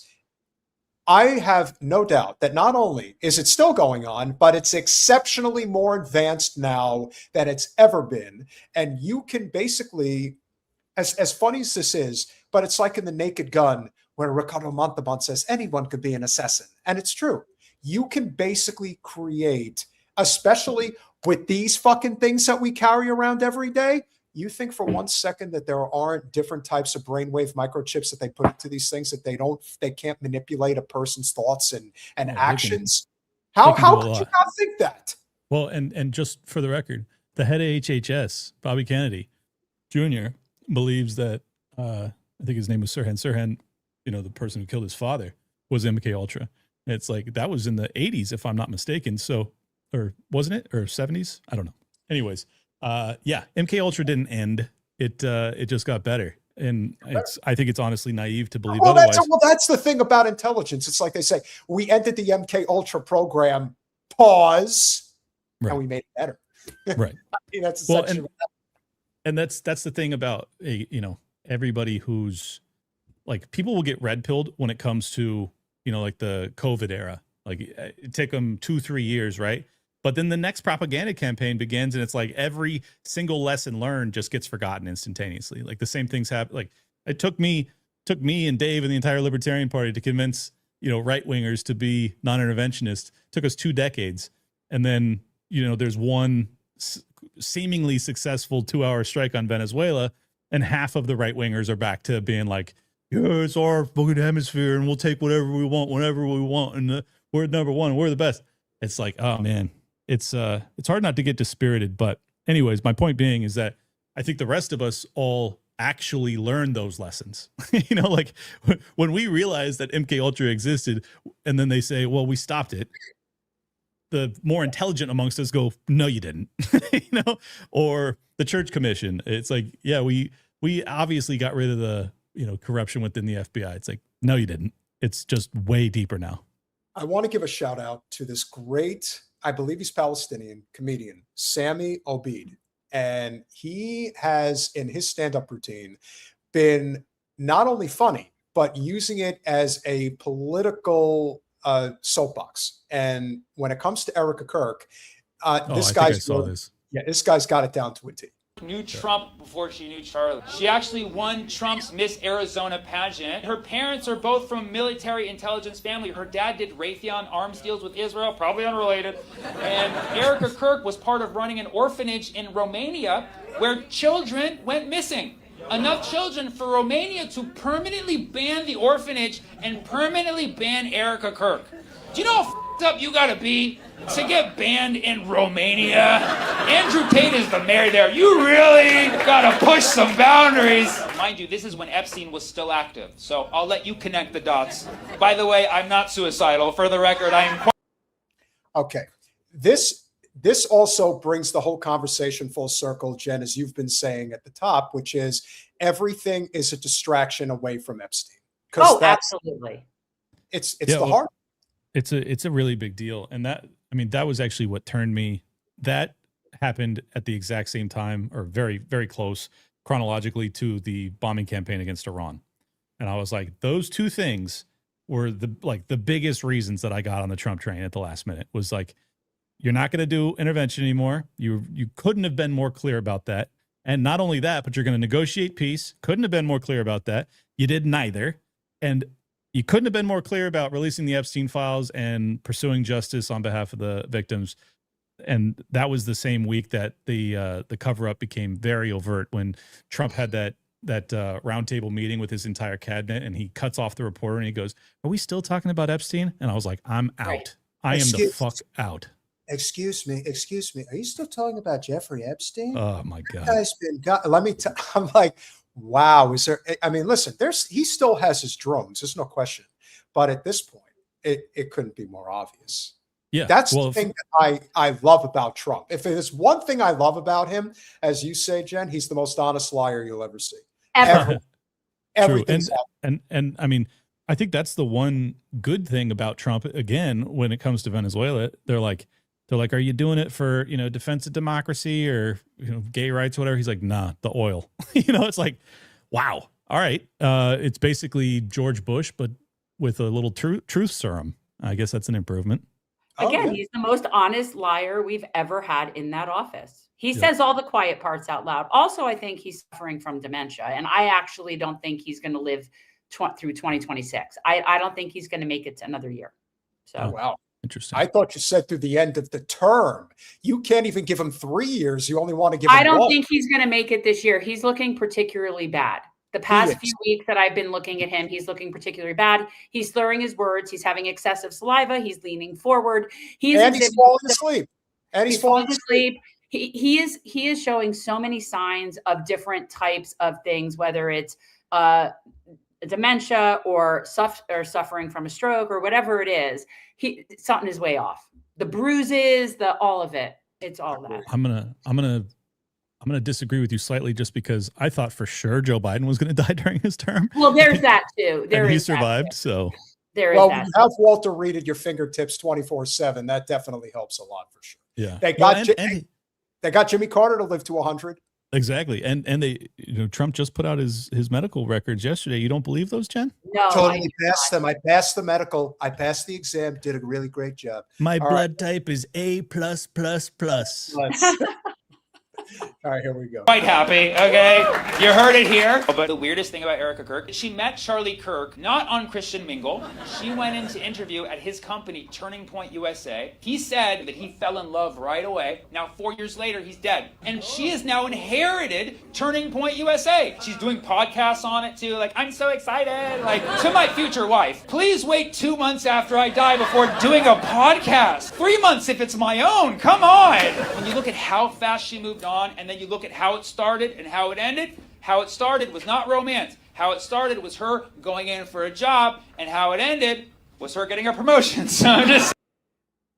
Okay, so two things. Number one, it's so obvious that the job was a setup. It's pretty clear now that that's the case. And on top of everything else, I've never seen a person fake cry worse than her. And if that's not enough, doing it with hundreds of thousands of diamond encrusted pieces of gold on her hands at the same time. Something's not right here. What's her, Jen, what's her name? Tammy Finn Baker. What's the Tammy Faye? Yeah, that's what everybody's saying she is. I'm like, yeah, that makes sense. Kind of, yeah. It's a cult. It's his ministry and a cult type of thing that she's like leading right now. She's a younger, more beautiful Tammy Faye Baker. I can see the corollaries for sure. I've been very hesitant to be critical of her, because if my read of her is wrong, then I'm basically condemning a widow. But everybody has to be honest about it. Like, it looks unbelievably bizarre. You know, if it was my wife, and it's actually interesting because I have a very good like ability to compare and contrast this issue personally, because my dad died like within weeks of Charlie Kirk dying. And I can just imagine, you know, if his wife or one of my relatives were to come out and just be like, yeah, we're taking over his business and this is so good, you know, and there's fireworks behind him, I'd be like, what are we fucking doing here? You know, like, this is the craziest thing I've ever seen. And then it's just so obvious to me that like all of the things that Charlie fought against, the new iteration of TPUSA, or excuse me, that Charlie Kirk fought for, which was to continue to keep a big tent, to continue to have Israel critics and stuff like that. As soon as he died, the wagons were circled, and they're like, we're gonna just absolutely mercilessly harass TPUSA, or excuse me, Tucker Carlson, Candace Owens, all of the people that the right wing likes that are Israel skeptics. We're just going to make sure that they're persona non grata moving forward. And anybody who disagrees with us is also going to be canceled. Megyn Kelly, you're off the team. And it just, these are all things that Charlie would have opposed. And these are all people putting on his reputation, his life as a skin suit to make these arguments against people that he literally fought and arguably died for, to continue to platform them. And it's like, these people are just demons. That's the only conclusion I can come to. We'll finish it up. I'm just saying. It was probably Tyler. And in the end, like you said, could Tyler be a patsy in the sense that he may have committed the act under some type of an intelligence operation? At this point, I think anything's possible. But as I've said to Jen, as I say to the audience, as I say to you, the reason I am backing Candace and I don't let this story die is because, like I said, I really feel that in so many ways, this is the tip of the spear with the issue of Israel, because it has created a clear-cut division in right-wing politics, particularly those that are right populist like you, and those that are conservative, but even outright neoconservative, because it still exists, just like neoliberals. It doesn't matter. That's why Bill Kristol can go from the Republican Party to the Democratic Party and nobody blinks a fucking eye, because he does exactly what the State Department wants him to do. And he's one of many. And he's a Zionist on top of all that. So you can kind of see why they're trying to make Tucker, Candace, yourself, Dave Smith, who we really would love to get on here. I know he's your friend. You know, you bring him on with you. I don't care, whatever it takes. He is using his platform. And let me tell you, man, that last conversation, that last big one between him and the what I call the Timu knockoff of Ben Shapiro and Josh Howard. That's one. Ben Shapiro can go fuck himself. I hate Ben Shapiro. Two. Oh my God. How to do it.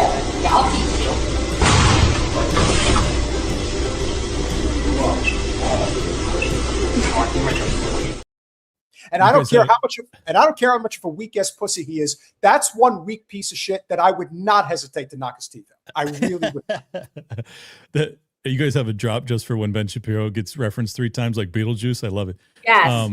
Just to circle back to your point earlier, I forget which of you asked me. I think it was Jen, about whether or not we have enough of a movement to actually, take things over politically and come together to push back against foreign influence, specifically Israeli influence. I think that's really the reason that Charlie's life was in so much jeopardy, is that, like I said, we don't have 51%, but I'm telling you, if TPUSA goes that direction, because that was like, people totally underestimate how much of a reach and impact that organization had. They were the biggest right-wing door knocking, fundraising, like conservative palooza. He got Trump elected in 24. Yeah. As far as So I'm just telling you, if suddenly TPUSA and Charlie Kirk are having Candace Owens and Tucker Carlson, and they all get behind Thomas Massie to run for president against JD Vance, some shit like that, all of a sudden it's like, yeah, Charlie Kirk has to die. Like that's the type of mentality that these people would have. So guess what, man? And guess what? Jen and I would wholeheartedly support Thomas Massie for president. There you go. And that's the type of like crossing. And for the record, even if he were to run, like if his VP was Ro Khanna or something, I'd be like, all right, let's do it. Let's do it. So considering right now, and I'm trying to get Ro back on the podcast. We have a mutual friend, and I'm basically telling him, like, look, he's trying to help push the referendum wealth tax in California 5%.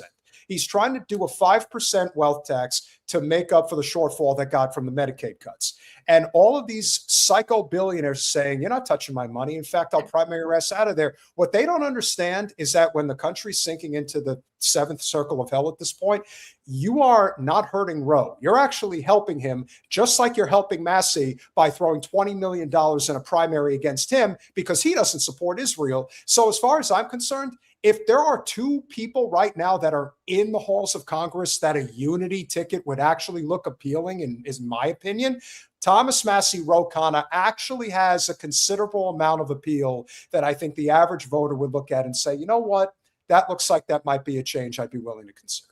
Well, as a former Californian and former millionaire living in California, I hate what he's doing to California with the wealth tax, but he has earned my respect with his dogged pursuit of the Epstein files in lockstep with Thomas Massie. So those 2, MTG, who's unfortunately leaving, we ain't got many. But like those are the people that would actually get me energized to try and assist, try and boost. But yeah, it's dark days right now because I mean everybody's like. And by the way, I really think that Laura Loomer's been deployed. I'm not going to say employed because that might get me sued, but I feel like she's been deployed to really boost Marco Rubio. I think that's an operation that we are witnessing happen right now, that the influencers are starting to circle the wagons around Marco Rubio against JD Vance, like to go up against JD. Yeah. And let's conclude the conversation on this note. I'm looking at the country right now, and I'm sure you both are as well. Who in the hell is supporting Marco Rubio? Like, that's what I want to know. Miriam Adelson. Ben Shapiro. Do they really still have that type of pull?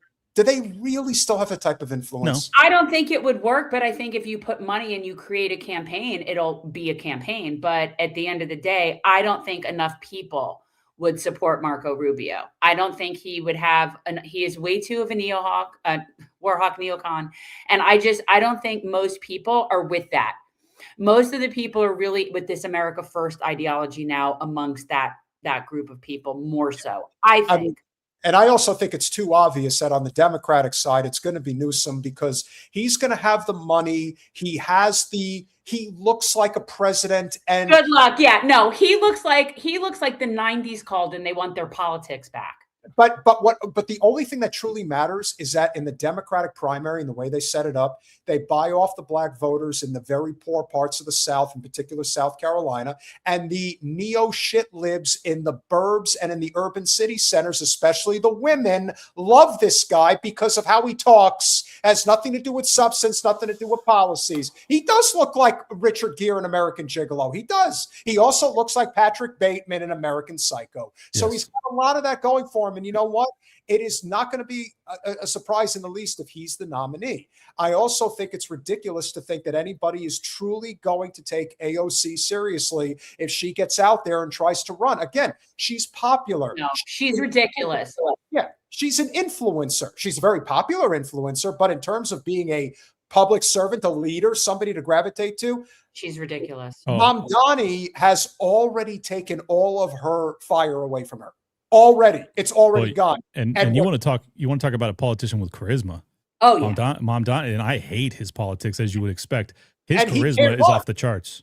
Yeah, but he can't. But I will say that this about him. Now, he's obviously not qualified to run for president, being that he wasn't born here and so on and so forth. But he can argue. But neither was Obama, so who cares, right? Okay, look, we can argue about this another day. But the point is I find him call me out like that. Regardless of his politics, he's extremely capable and competent of an individual, and he does seem that he's going to do a good job, at least running the office and doing that job. Whereas Alex does not strike me as a chief executive at all. Yeah, well, I have no idea if Mamdani is actually a capable human being in terms of like running a government, but I'm not even convinced that mayors or presidents run anything. Well, there's that. So. But I actually think that we need to at least give him some time and see what he does before we make all of our judgments about him. Since you brought that up and since you're here, then we're going to have to play this. This is what Mamdani has done so far since he's been elected mayor. This might surprise you. Watch CBS or any of the mainstream media outlets, you would not know that on day one of Zohran's mayoral term, he demoted Jessica Tisch. And we're going to get to this, but there's also like 5 huge things that he did that they're also not telling you because they want to minimize and obstruct his mayoral term as much as possible. Because if he's successful, it's really a sort of lambast at all establishment politics, Democrat and Republican. So let's get into it. The first thing he did is the prior executive order, which revokes all orders after September 26, 2024. So basically, anything that Mayor Adams did, and he also walked back the previous mayor's pledge of allegiance to Israel. I mean, that alone, as far as I'm concerned, is a huge step in the right direction, because whether you are liberal or conservative, it sends a message to any, like, let's say, libertarian-minded conservative in different parts of the heartland, the South, the upper Midwest, that are thinking about running for mayor of a mid-sized city or even a county-wide mayor situation. If you're trying to do the inverse of like a Daniela Levine Cava, that is that you look at Mamdani and say, oh, I could run in this city and say I'm against Israel and I could get elected. And that alone creates that narrative. Remember, the other thing, I'll believe it when I see it.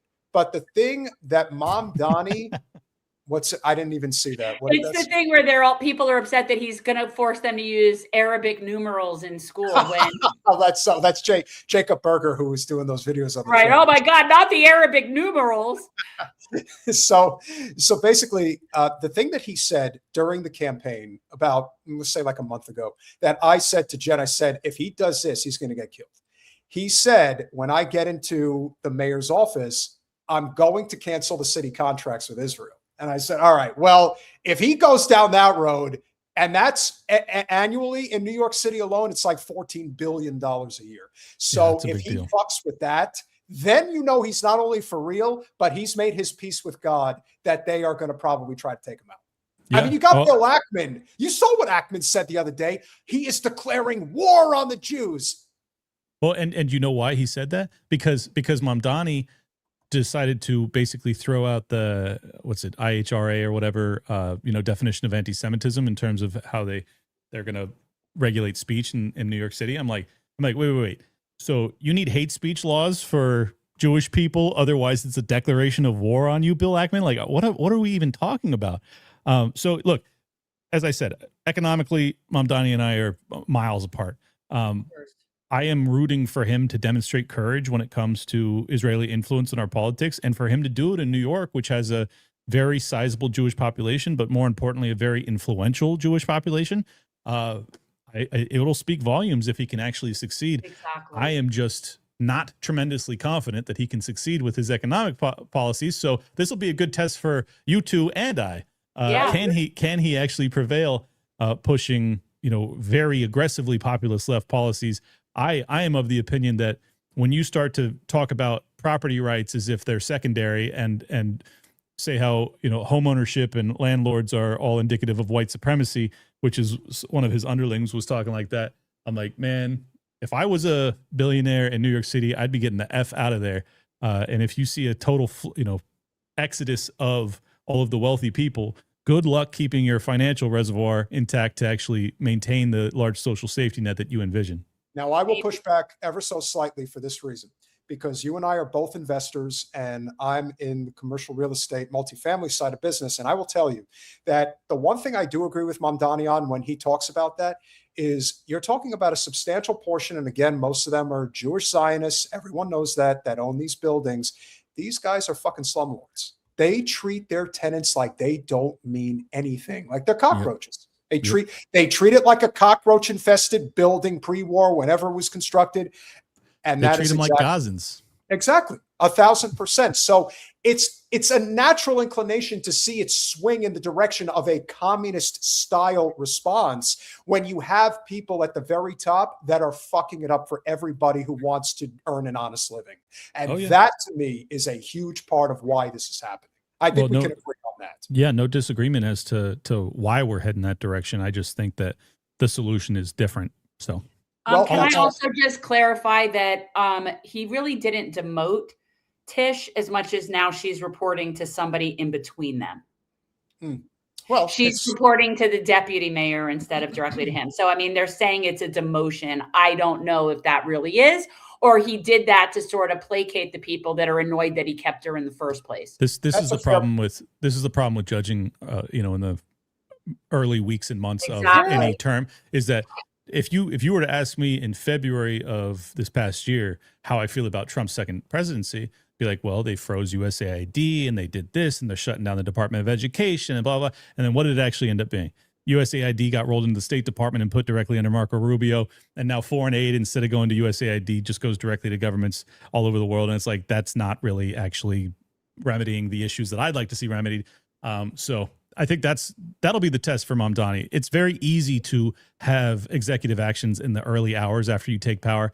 Do you have the wherewithal, the strength, the fortitude to maintain that posture for years as the lobbyists and the journos and the billionaires start to run attacks against you from left, right, and center? He's up against a lot, so we'll see. Yeah. The first of these was a restriction on Israeli boycotts in the city. The second one was basically that any criticism of Israel, Israeli policies, the genocide, Palestinian advocacy could be seen as anti-Semitism. So now those, gone. The next one, big, mayor's office structure and operations, establishing the cabinet and specialized offices for economic justice and pro bono legal aid. Huge for a city of relatively impoverished working class people that are constantly attacked by the police and various other things, especially bad landlords. Speaking of, revitalizing the mayor's office to protect tenants, establishing an office to coordinate tenants' rights and improve housing quality. Literally, instead of like hoo-hawing around and parading and stuff after his inauguration, the first thing he did was go to a tenant's house in Brooklyn that was suffering from a terrible landlord in terrible living conditions. So it's clear that a huge part of his mayoral term is going to be about protecting tenants from shitty landlords and, number 4, leveraging city-owned land to accelerate housing. He's establishing a task force to identify sites for 25,000 new units. Sorry, I'm talking fast. I'm kind of excited. And the last and final of the housing is improving process to accelerate affordable housing development. So a new task force streamlining the permitting process to expedite housing production. All huge, all great, all. I also want to say, as a multifamily investor, I totally agree with this, because you have guys like this that F it up for the honest operators like myself, who are trying to make sure that my tenants are taken care of, because if they're happy, then my investment is doing well. And the people that don't treat it that way are terrible. And you know who else really thinks like that, Clint? You have all of those gurus out there led by Cardone who fuck it up for everybody who's trying to run an honest show. So again, it's understandable. I don't want it to become a communist situation, but to his credit, he's at least doing something to try to help people. And that's more than you could say for any of the mayors, that includes de Blasio, that have done for the city of New York for the past several decades. In fact, you probably have to go all the way back. I guess you got to go back to, I don't know how far back you got to go. Maybe to LaGuardia for all I know. But New York's been like this for a long time. Well, if you're going to offer pro bono legal aid to all the millions of people that live there, that's crazy. But I will say bullet point number 5, I absolutely love as a developer myself back in San Diego. For the life of me, I never understood why, Democrats or leftists in California weren't outraged at. It's like, I think this has always been my critique of the left, is that they cannot extract. I'm not saying you guys, but I'm saying many on the left do not extrapolate that regulations and taxes and processing fees and all gets passed on to the consumer. Like, that's why housing is so astronomically expensive in California and New York and most Democrat ran states. And I don't know why that it's always been that paradigm, but like, if Mamdani successfully changes that and increases housing inventory and drives down rent rates and housing costs in New York, awesome. That it should have been done by a right winger, but if it's a lefty that does it, then awesome. Yeah. That's how I feel about, we shouldn't be having all these wars. And if it's somebody like Thomas Massie on the right that's getting us out of all of our involvement in these wars and not the left, then so be it. I guess we're just swapping sides. Yeah. Exactly. It should have been the left. It ain't. So yes, let's go with the right. Exactly. All amazing signals about what his mayoral term is going to look like. Now we get to Tish. Hidden within the executive orders is a change in the structure of the mayor's office. So now he's the commissioner's not going to report to Zoran anymore. It's effectively like a downgrade of her position. She's going to be talking to the deputy mayor. And if you don't know who Jessica Tish is, not only is she the one that ruined my previous business, she's also the person that basically brought the modern surveillance state to New York and then eventually exported it to the entire country. Huge Zionist. Also comes from the Tish family, the 6th or 7th richest family in America. So at this point, I'm sure that we can expect a lot of weird hit pieces in the New York Post that are sponsored by the New York City Police Commissioner or the NYPD because they're pissed about it. I'm still not thinking that that's an actual demotion, but whatever. TBD. All I know is that TBD. All I know is there's not a lot to hang our hats on right now in the electoral arena. But heck, if it's a guy like Mamdani, who is an avowed socialist, hey, you know what? Whatever positivity we can take right now, I'm taking it, especially in a place like New York, where if you can bring the Zio state to its knees, you can break them across the entire country. Maybe not in South Florida, but just about everywhere else. But heck, that's why Jen and I got out of there, and we are out of there. So did you get out of there. So it's like there. If you want to have little Israel in Palm Beach, Broward, and Miami-Dade County, okay, fine. But they're going to go underwater anyway in the next decade or two. So, okay, fine, have it. Let them be, more than anything, the irony of it all, let them be the ones holding the bag where that real estate is worth shit. Correct. Because you can't insure it anymore. That's when anyone asks, do you believe in climate change? I'm like, here's what I know for a fact. You know who does believe in climate change? Insurance companies. They believe in it. So if you want to insure a property that you think is worth a lot of money in South Florida as an investor, that is the last place on planet Earth, well, maybe not all of Earth, but just about, that I would ever put my money. That's just me. Well, I'll tell you, if you're as convinced as I've become lately, how much the Zionists are in the know, I'm like, if they think that we're not going underwater, we're probably not going underwater. So we have a different read on that. But regardless, I appreciate you guys having me. That was a fun Thank one. you. Thank you so much for going on, Clint. Guys, all the links are in our description. Happy New Year. We'll Yeah. speak again, and have a great evening, my friend. Yeah, and we will come together to push back against the inevitable invasion of Iran. I think it's coming soon. Yes. So let's interlock arms for that. Yeah, at Liberty Yes, Lockpod on X, Liberty Lockdown's the show. Thank you guys. Thanks, Clint. Bye-bye. Always a great conversation. And of course, it's not any surprise that this is what it's come to. But do you see it ending any other way, Jen? I mean, Which what else? part? What part?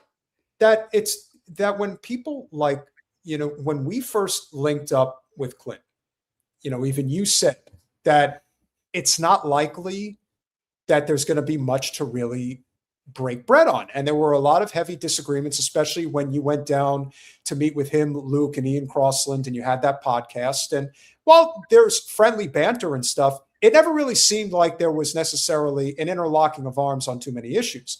But today, it seems like there's been quite an evolution on that front, if you ask me. Yeah, and that's largely because of ZioHell. That is one of the biggest, I think, pushes towards us really, cross-pollinating with these libertarians that I otherwise, when it comes to like economic policy and social policy, I probably wouldn't necessarily agree with, because at the end of the day, they're all about every man for himself and people pulling themselves up by their bootstraps. These are people that, well, I had to do it, so you have to do it. And yeah. I'm about fighting for the least of these. So I'm not, and I care about a social safety net, and I don't think that people should be unhoused, and I don't think that people should not have health care. And I believe in very solidly good public education. And so, those are all things that are major deal breakers for me with the libertarians. I also want to say that I feel like these little subtle hints are being thrown in everybody's direction by people you wouldn't expect. You have, as he was talking about, different elements of corporate media, kind of throwing their support behind this whole idea of, what we're doing in Venezuela is right and blah, blah, blah. Again, hard to sell. But then you have, I forget this gentleman's name, but this is making the rounds all over social media. The implications here. Listen carefully. Look at the implications here are really great for the Venezuelan people. 27 years if you package together Chavez and Maduro.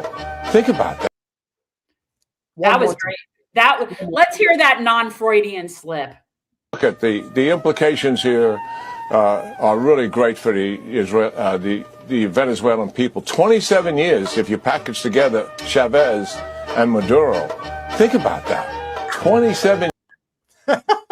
If you package together Chavez and Maduro, the Chavistas that were very popularly elected in a socialist country, yeah, if you pair them together over all those years, that's a lot of years where the United States hasn't been able to get our hands on their resources. That's a lot of years. How have we been able to survive this long without getting our hands on Venezuela's stuff? That's a very good question. I don't believe for a second that was an accident. I believe that there are also people in the State Department that, it's kind of like 1984. It's even like The Dark Knight Rises. It's like these little signs, these little symbols that people will put out there to let you know that, yes, you really think that wasn't an intentional Freudian slip. I think it was very intentional. I wasn't intentional, but that's what he was thinking. I don't think it was intentional. He wouldn't have said it he didn't want to say it, but obviously that's what he thinks. So you think that was a slip of the tongue? Yes. I mean, it probably was, but he's been in so many circles and so many rooms lately where they're talking about what's best for Israel, this is good for Israel, that it just came off his tongue like that, because it is what's good for Israel. Yeah. Right. So I don't think that's why he was not wanting to say that. That was definitely him saying the quiet part out loud. Well, he definitely stopped himself and made it very clear that he didn't want to go down that road. But all the signs say that this is an economic break in the system. It's Kathy's. What's Kathy saying? Kathy Polino, Zio brain. Zio brain. That's what you call it? That's what we call it. I mean, that's all they care about. That's all they think about. So even though he wasn't necessarily addressing that right then, obviously that's his train of thought, is what he cares about, is what's good for Zio health. Yeah. Everyone says I'm right, so I must be right. Oh, Jen, you definitely sound like a Zio now. That's for sure. We're going to conclude this evening with an extended piece, which we're not going to stop too much, but it's going to crystallize, because this, to me, I think was the best explanation of what actually went down and why this is such a detrimental situation for the average American citizen, as much as it is for the Venezuelan citizen. And yes, Israel, of course, is directly linked, as they always are. Turn on the television today, you will see the same looping footage. You will see helicopters, you will see special forces, you will see the dramatic extraction of a Latin American leader. The media is calling it a victory for democracy. They are calling it a restoration of order. They are analyzing the tactical brilliance of the raid and the political fallout in Washington. But as always, they are showing you the circus so you do not look at the bank vault. What happened in Venezuela today was not a political operation. It was not about human rights. It was not even really about Nicolás Maduro. It was a margin call. To understand why the United States just took the extreme risk of launching a military operation in South America, you do not need to look at the polls or the Constitution. You need to look at a much more boring, much more terrifying chart. The United States Peter, this is, I think, way too slow and long. For the last 3 years. Is there a way you run it at 1.5 or something? Colin, can we run it at 1.5? Is that something that can be run faster? If that's what somebody's asking in the chat. Not within StreamYard that I'm aware of, no. Okay. I don't know how long this is and what this is, but yeah. Okay. We'll break through it piece by piece then. The United States has been draining its emergency oil tanks to artificially lower the price of gas. They have been selling the family silver to pay the rent. The reserve is now at its lowest level since the 1980s. At the same time, the petrodollar, the system that forces the world to buy oil in US currency, is on life support. Saudi Arabia has refused to renew its exclusive agreement. The BRICS nations are trading energy in yuan and local currencies.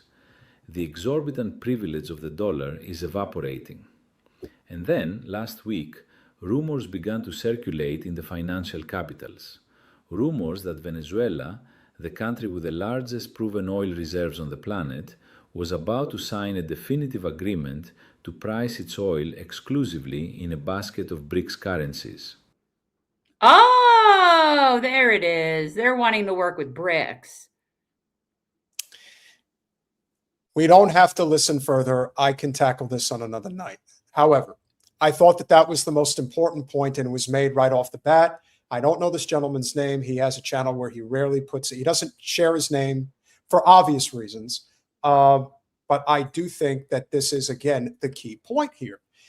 This is, and what becomes the overarching storyline within what he's discussing here, is that the United States, by conducting business the way that they just did in Venezuela, is sending a clear sign to every other nation in the world with any type of rich natural resources that we will do the same to you if you even think about getting out of line with us.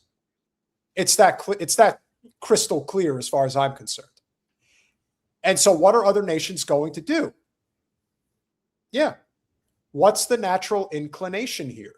The natural inclination is, as soon as we can get off of the petrodollar, we will.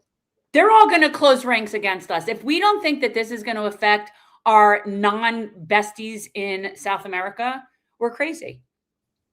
Because now every other country is looking at this like, oh, I guess the U.S. just gets to literally go in full open acknowledgement and just arrest foreign leaders that were democratically elected and bring them back to our country and try them according to our laws, which, by the way, as a young person back when we did this in Panama, I thought the same thing then. I remember when this happened in Panama with Noriega, and I remember thinking, we just went into a sovereign nation, kidnapped their leader, and are bringing him back to try him according to our laws. That's caucasity. That is caucasity right there. I want to end on a funny note because, as I mentioned, James Lee is a friend of the show, and he's been doing amazing work at 5149. And for anybody here who still thinks Nick Shirley is above board and on the level, well, this is why we love James. Greatest independent journalist Nick Shirley is claiming right now that World Cup-style celebrations are erupting all across Venezuela at the moment. Congratulations to all the people of Venezuela. Que Dios te bendiga. Except, oh no, wait a minute. That video is from Miami, Florida. Other accounts like Wall Street. Could we just for a second acknowledge the fact that Jen and I lived in one of the shittiest places on earth for far too long, that all of the bad shit is pretty much at the end, the tail end of the limp dick that is the United States, which is the state of Florida. I'm in the erect phallus side. I'm in the panhandle side, the side that goes straight across. But down there is where all the shitbags of the country seem to live.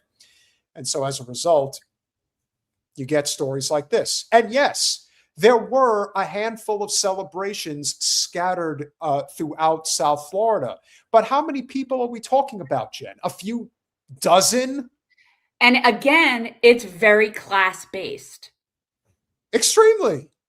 So, yes, the wealthy white Venezuelans that have been able to move here. Let's remember that people that actually can relocate and move and be living well in South Florida, those are wealthy people by standards of, and when you're talking about people in Venezuela, those are the people that are the affluent people. And yes, they left because the new government actually thinks that poor people should be able to have part of the resources there too.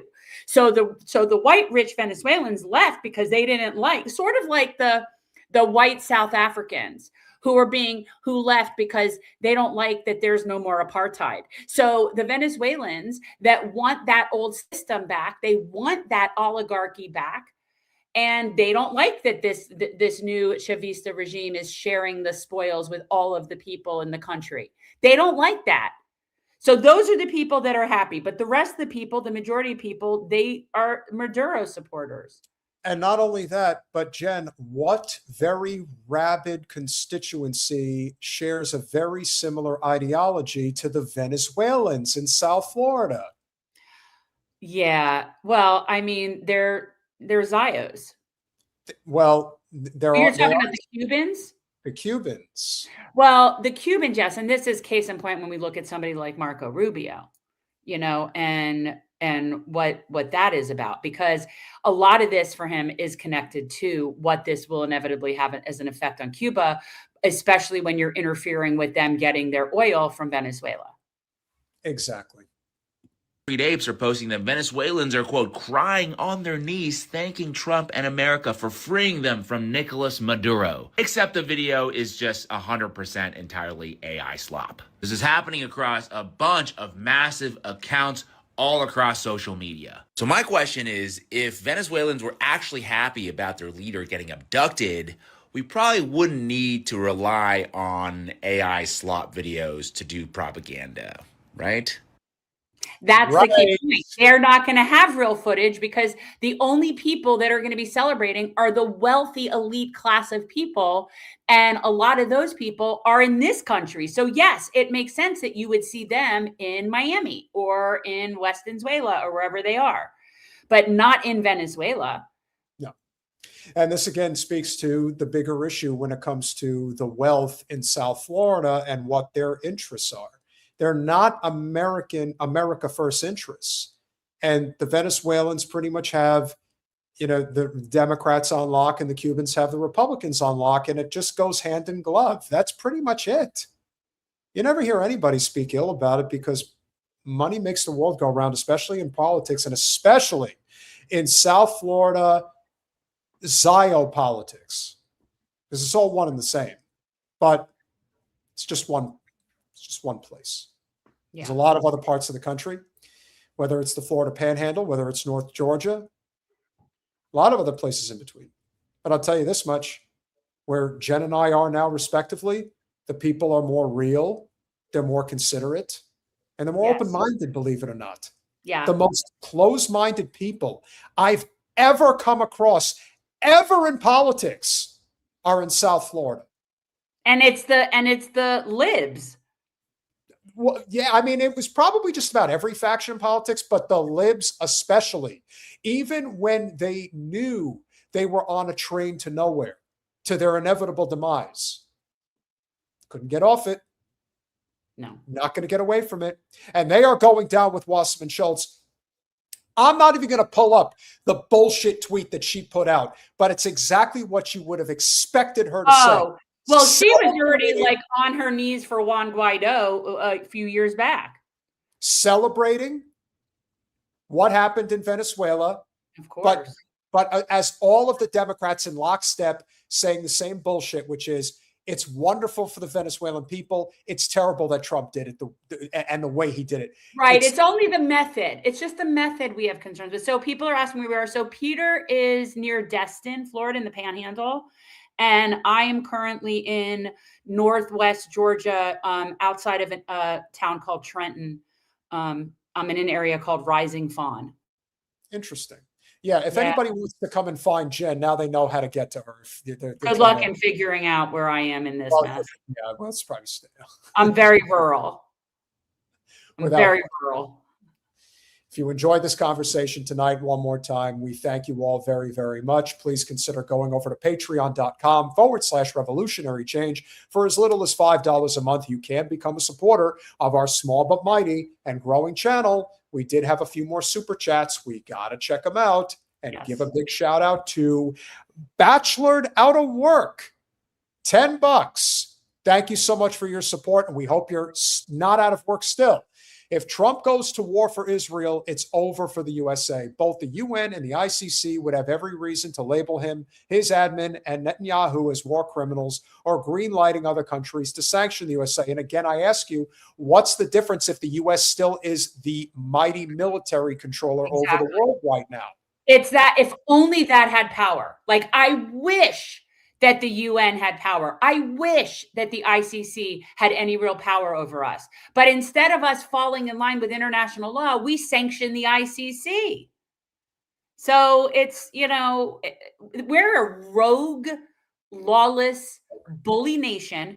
And unfortunately, those of us that live in the capital, and by the capital, I mean in the rogue bully nation, we're just along for the ride.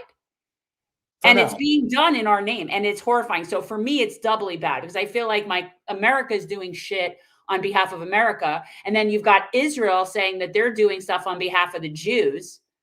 And all of it is not on behalf of me in any way. Agreed.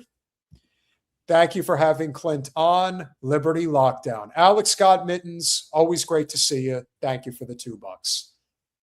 Diane Solvane, thank you for the $13.99 Canadian A. Please interview Diego S., a great report, a great reporter from Venezuela. He has been greatest in both interviews.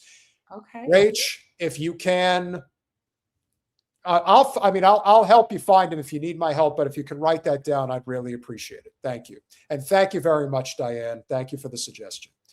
And Bachelored Out of Work with the $20. If international organization finds out Trump didn't get approval from Congress, we will start collapsing. Putin right now is laughing at the U.S. president. Trump doesn't realize, points someone, 3 fingers points back. Yeah, you're right. And Bachelored Out of Work, feeling very generous this evening with the $5. Now Trump has to answer to Americans not only the Epstein files, but also unapproved invasion on Venezuela. Keep building up cases for Americans to impeach. They're not going to impeach him, no matter what. It's not going to happen. I wish that we had some level of justice in this country, but we all see how it goes. Marvin Vargas with the $2. BB wife will stay in behind in Florida with Sonny. Zio attack Iran. Hey, that's what it looks like is going to happen. Yeah. Surprised me in the least. I pointed out with Anthony Aguilar on Saturday that less than a day before the U.S. carried out its raid in Venezuela, Netanyahu was in South Florida meeting with the Zio leaders in Bal Harbor, which is in Miami Beach. So, yeah, the tie-ins are real. The breakdown of the system is real. And that's why we do what we do. Pete, I live 20 minutes away from Hoth. I'm glad you like. Oh, Gadget, it was great. If I were going to get like an apartment in Ireland, I mean, I'm going to have to go back to Ireland. He was only in one small area in the East Coast. Okay, you would need to see the Western coast and the wild Atlantic way. You're talking over me. I was going to say that I need to get to the west side of the country as well and see the Atlantic side. And whether it's Galway, whether it's Limerick, there's tons of places I didn't get to see. I also didn't get to Cork, which I would have liked to have gotten to. But I got to Dublin and I got to Belfast, which I would imagine for most first-timers in the UK, that's probably two of the more common places to go. I also have to get to Scotland. That's very important as well. But at least I know it was a great experience. Oh, thank you, Gadget. Appreciate the offer. Like I said, the great thing about our channel is that it's a community, it's building community, and it's... I know, Travers. I know. Limerick. I know. Limerick? I don't understand. Because that's what you called Limerick. Oh, I called it Limerick? Oh, well, forgive me. Limerick. That's why Travers is laughing at you, calling it Limerick. Okay, whatever. I get it right on the second time. That's how I look at it. Hamburger, thank you for the $5. I love spending my evenings watching my favorite channel. But they weren't streaming tonight, but you guys are great. Like I said, Travers, you've got some competition here. Got some people that like to get smart with their mouth, but we appreciate you anyway. Hey, especially if they're donating money, they can get smart. We'll take some chat abuse for a few bucks. Smash that like button, share, subscribe, do all those things that we ask. And we're going to say, and I'm going to say free Palestine without even being prompted. We're going to just say free Palestine. We love you all. We appreciate you all. We'll see you Thursday. What do we have Thursday, guys? What do we have? Anything?